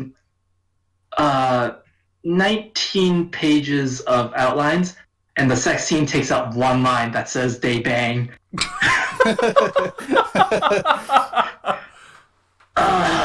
So sex scenes, I'm not very good at. Look up like fan fiction writers and like and like other furry writers. I'm like, how do they write their sex scenes? All right, I'm gonna use them as reference, and I let my artwork carry the rest because I'm not very good at sexy descriptions or like dirty talk. I don't use elaborate, like. Oh, that is hot. What the fuck am I looking at here? Oh, why it sits upside down? That's supposed to. So that was the campsite for Darius. I see it. It's upside down, but they're both upside down. This is like impressionist art. The first one was Darius's campsite. So there's a tent and a campfire, and the giant square is a rock. Then you have the wavy bacon waterfall beside it. The other picture was the bad ending for Coach Grifter's route, where Harold's actually driving away after leaving you at the shelter. Damn. I thought that was a bed. So we have Coach Grifter the bear driving the car away while you're sad at the side of the road. Oh, You'll see, if you see all the dots and whatnot, it's raining, so there's rain in there. Oh, that's sad. That's so sad. So there are times when I can't express the scene properly with words, so this is what the artist will get. I will give them words, and then they're like, okay, and they like it, though. It helps. Yeah. Like, having an image to work off of as an artist definitely helps. Like, not gonna lie, this is super useful. So that's two of the ones. I have a handful of other ones somewhere, but Okay, those so are the more recent ones. I see that, and I raise you this. Oh, what the fuck? Oh. Yeah, I remember yours, Basket. I've seen yours before, so Oh, God. look at those straight lines and those perfect circles. That's spicy. There's some MS Paint porn happening here. I see these things are great for placeholders, too. Yeah. No! No one else must ever see these. See, like, when I was working on another project with Curse Mark, this was how I made fire. That was my fire gift for whenever it was animated later. But these types of things are great for, like, your own personal placeholders, so...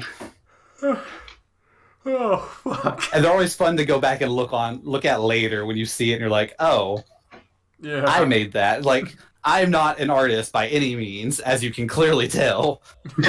Oh, man. Well, on this note, oh yeah, I was going through parting thoughts. This all came from Dine's parting thoughts.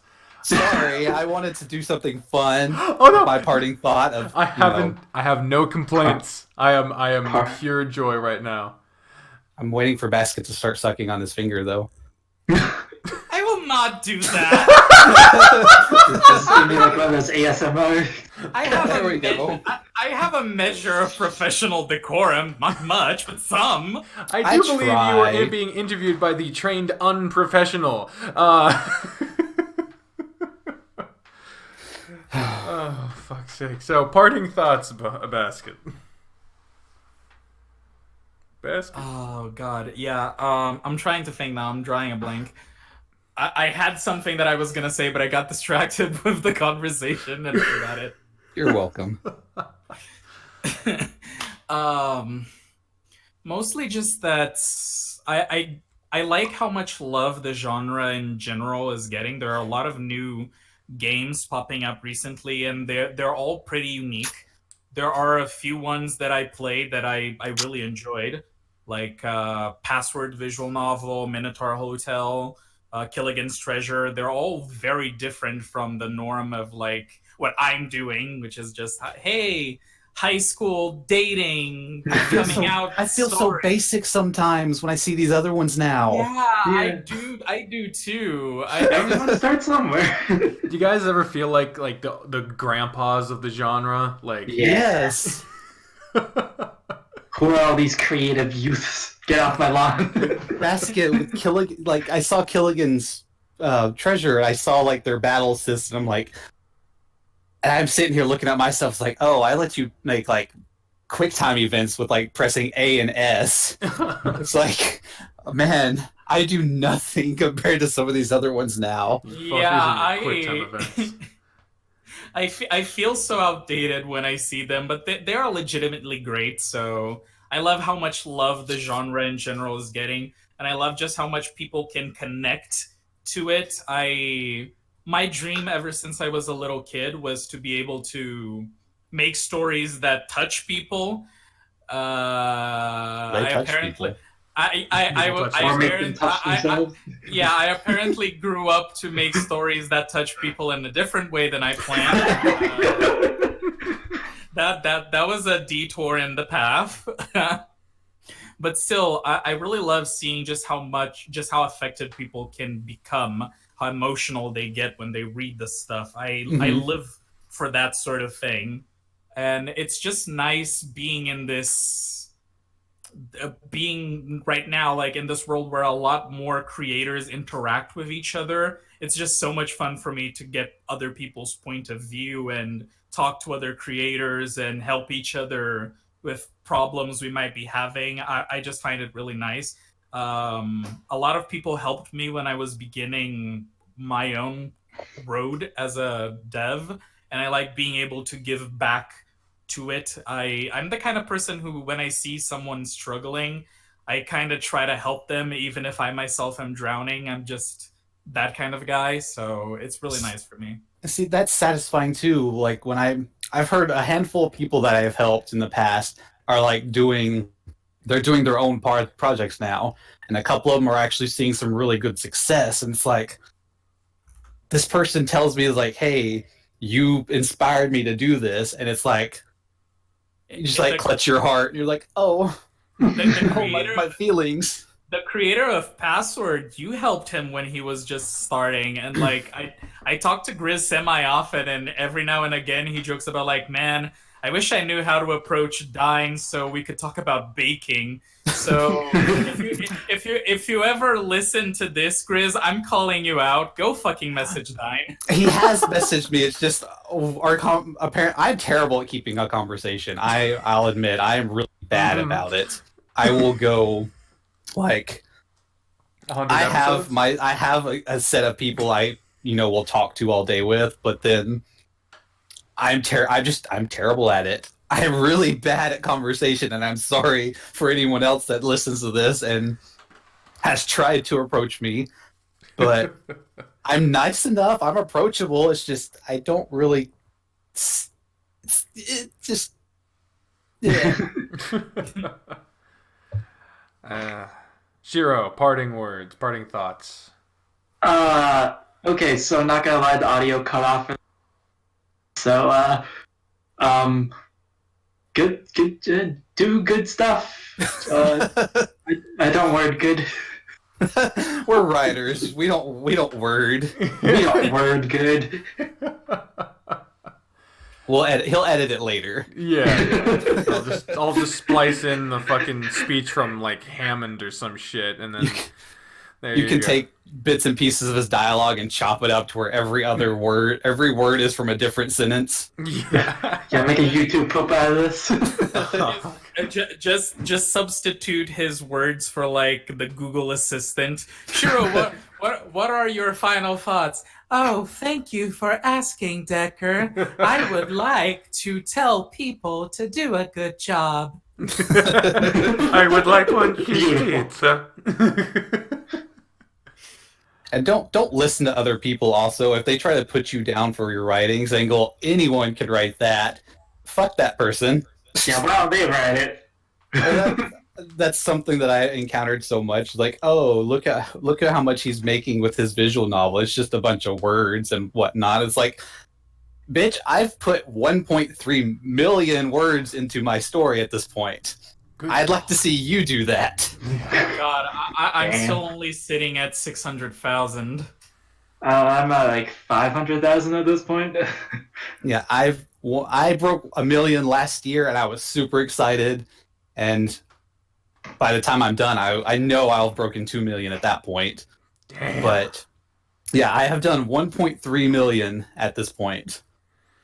So Jesus. Just once you start your project, keep going. Don't listen to other people. I mean, you can listen to other people, but do what you do. It's your project. Do your thing. Yeah, and another thing is that the amount of words we have on our project are nowhere near close to the amount of words we actually typed.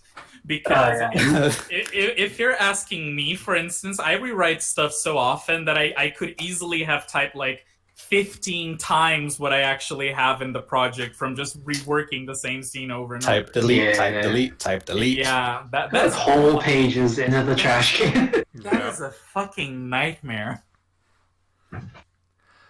Well, I want to thank you all very much for being here. You three are incredibly inspiring and wonderful to talk to, and to have enjoyed your works for the last few years have been just an absolutely incredible experience for me. I am among the people you've inspired because I never would have thought to make a visual novel before, and I've been kicking around a few ideas myself. Don't have any idea if or when or what, but I never would have considered it at all if it wasn't for you folks and watching you guys grow and adapt and all the things you've said. It's been an absolute joy to play your games, to experience them, and I look forward to keeping on doing that. Especially now I'm in fucking mandatory quarantine. I got no fucking excuse. That's a reason for us to be even more prominent now. We have people in quarantine that we need to inspire. Yeah, it's the only reason this scheduling ever fucking worked out. Good God. We have a captive audience now. Yeah. It's really inspiring to have people who have no other fucking choice. Why are you calling us out like this? They come for the dick and they stay for the feels. There you go. So thank you guys very much for being here. I've had a blast. I hope you did too. I thoroughly enjoyed it. It's been a pleasure chatting with you, Decker. And as I'll say it again, it's wonderful that you support us the way you do, and I definitely appreciate it. Well, you supply me with motivation juice. Motivation. That's a way to phrase it. I don't know how I feel about that, but Yeah, you supply that motivation juice. that's one way to call it, I suppose. Motivation juice dispenser. Just there you go. Have a little.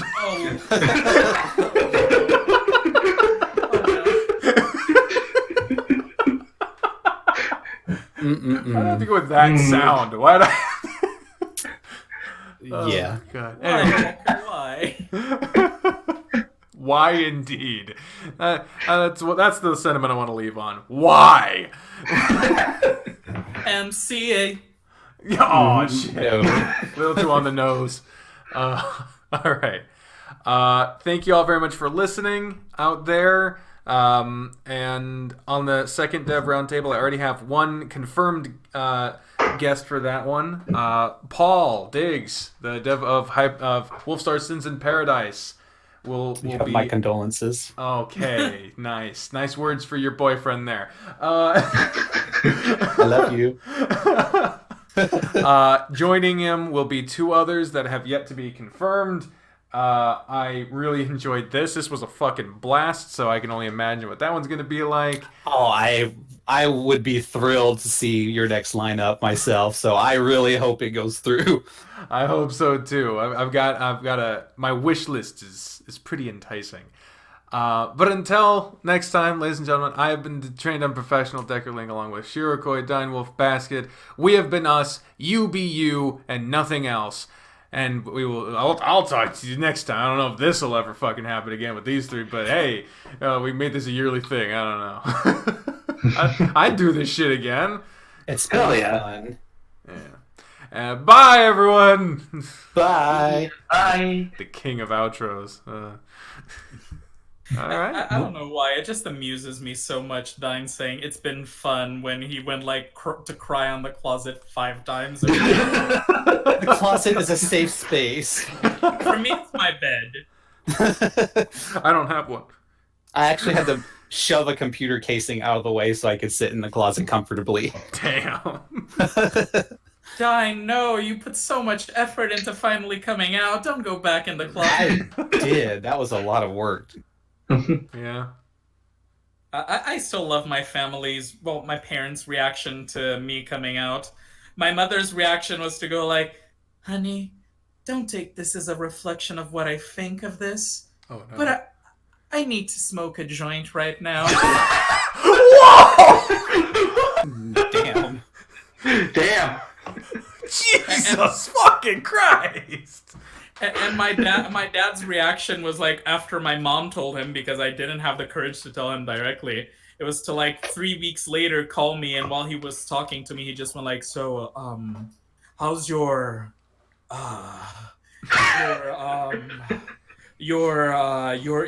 friend?" You're craving for dick. You're... Jesus fuck. Oh, It'd be like that sometimes. yeah. My coming out was a lot of fun because my mom already knew. Thanks to Paul, because one day he called me.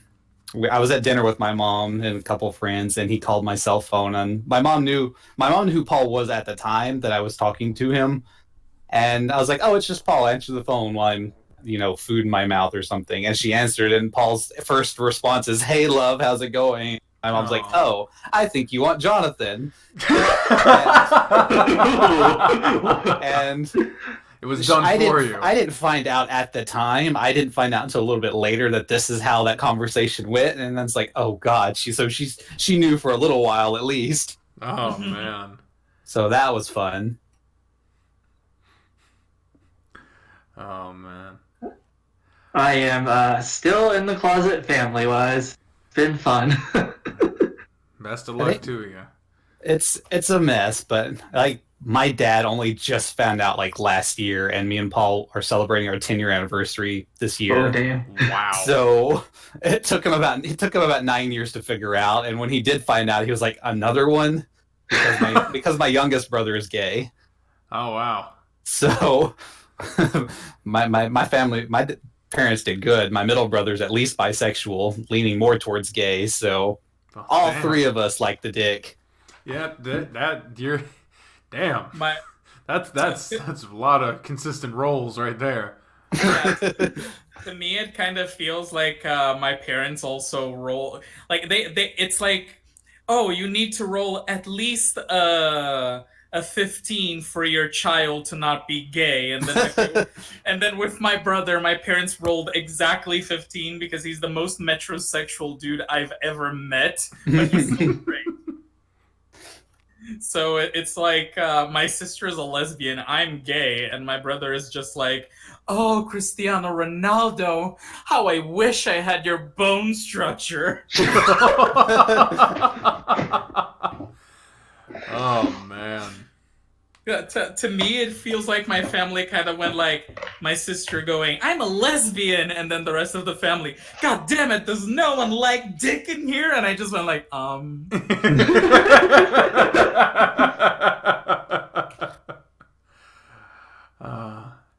I do need to hop off now, though. Actually. All right. Oh yeah, install the fine. air conditioner. I have about 45 minutes left of my work day, so I'm going to cram as much work in as I can in that 45 minutes. All right, yeah, I'm gonna take my dose of Ritalin for today and start working too. Oh man, that sounds good. I wish I had some of that. Go to a psychiatrist and see if you have ADHD. Best of luck to you all. It was a pleasure, Decker. Thank you for the call. Absolutely, thank you. And it was a pleasure to chat with you too, Shiro. I mean, I've chatted with Basket before, so. Oh, nice. Yeah, same. Likewise. I It's a definitely wanna- pleasure to meet, so. Pleasure to meet. Oh, sorry, my connection kept cutting off. It's all good. Yeah. Speaking of which, I'm looking forward to listening to this pod in full, because like throughout this entire call, like there would be 10-second blips where I hear nothing. I'm just like, wow, am I dead? That was my conversation time.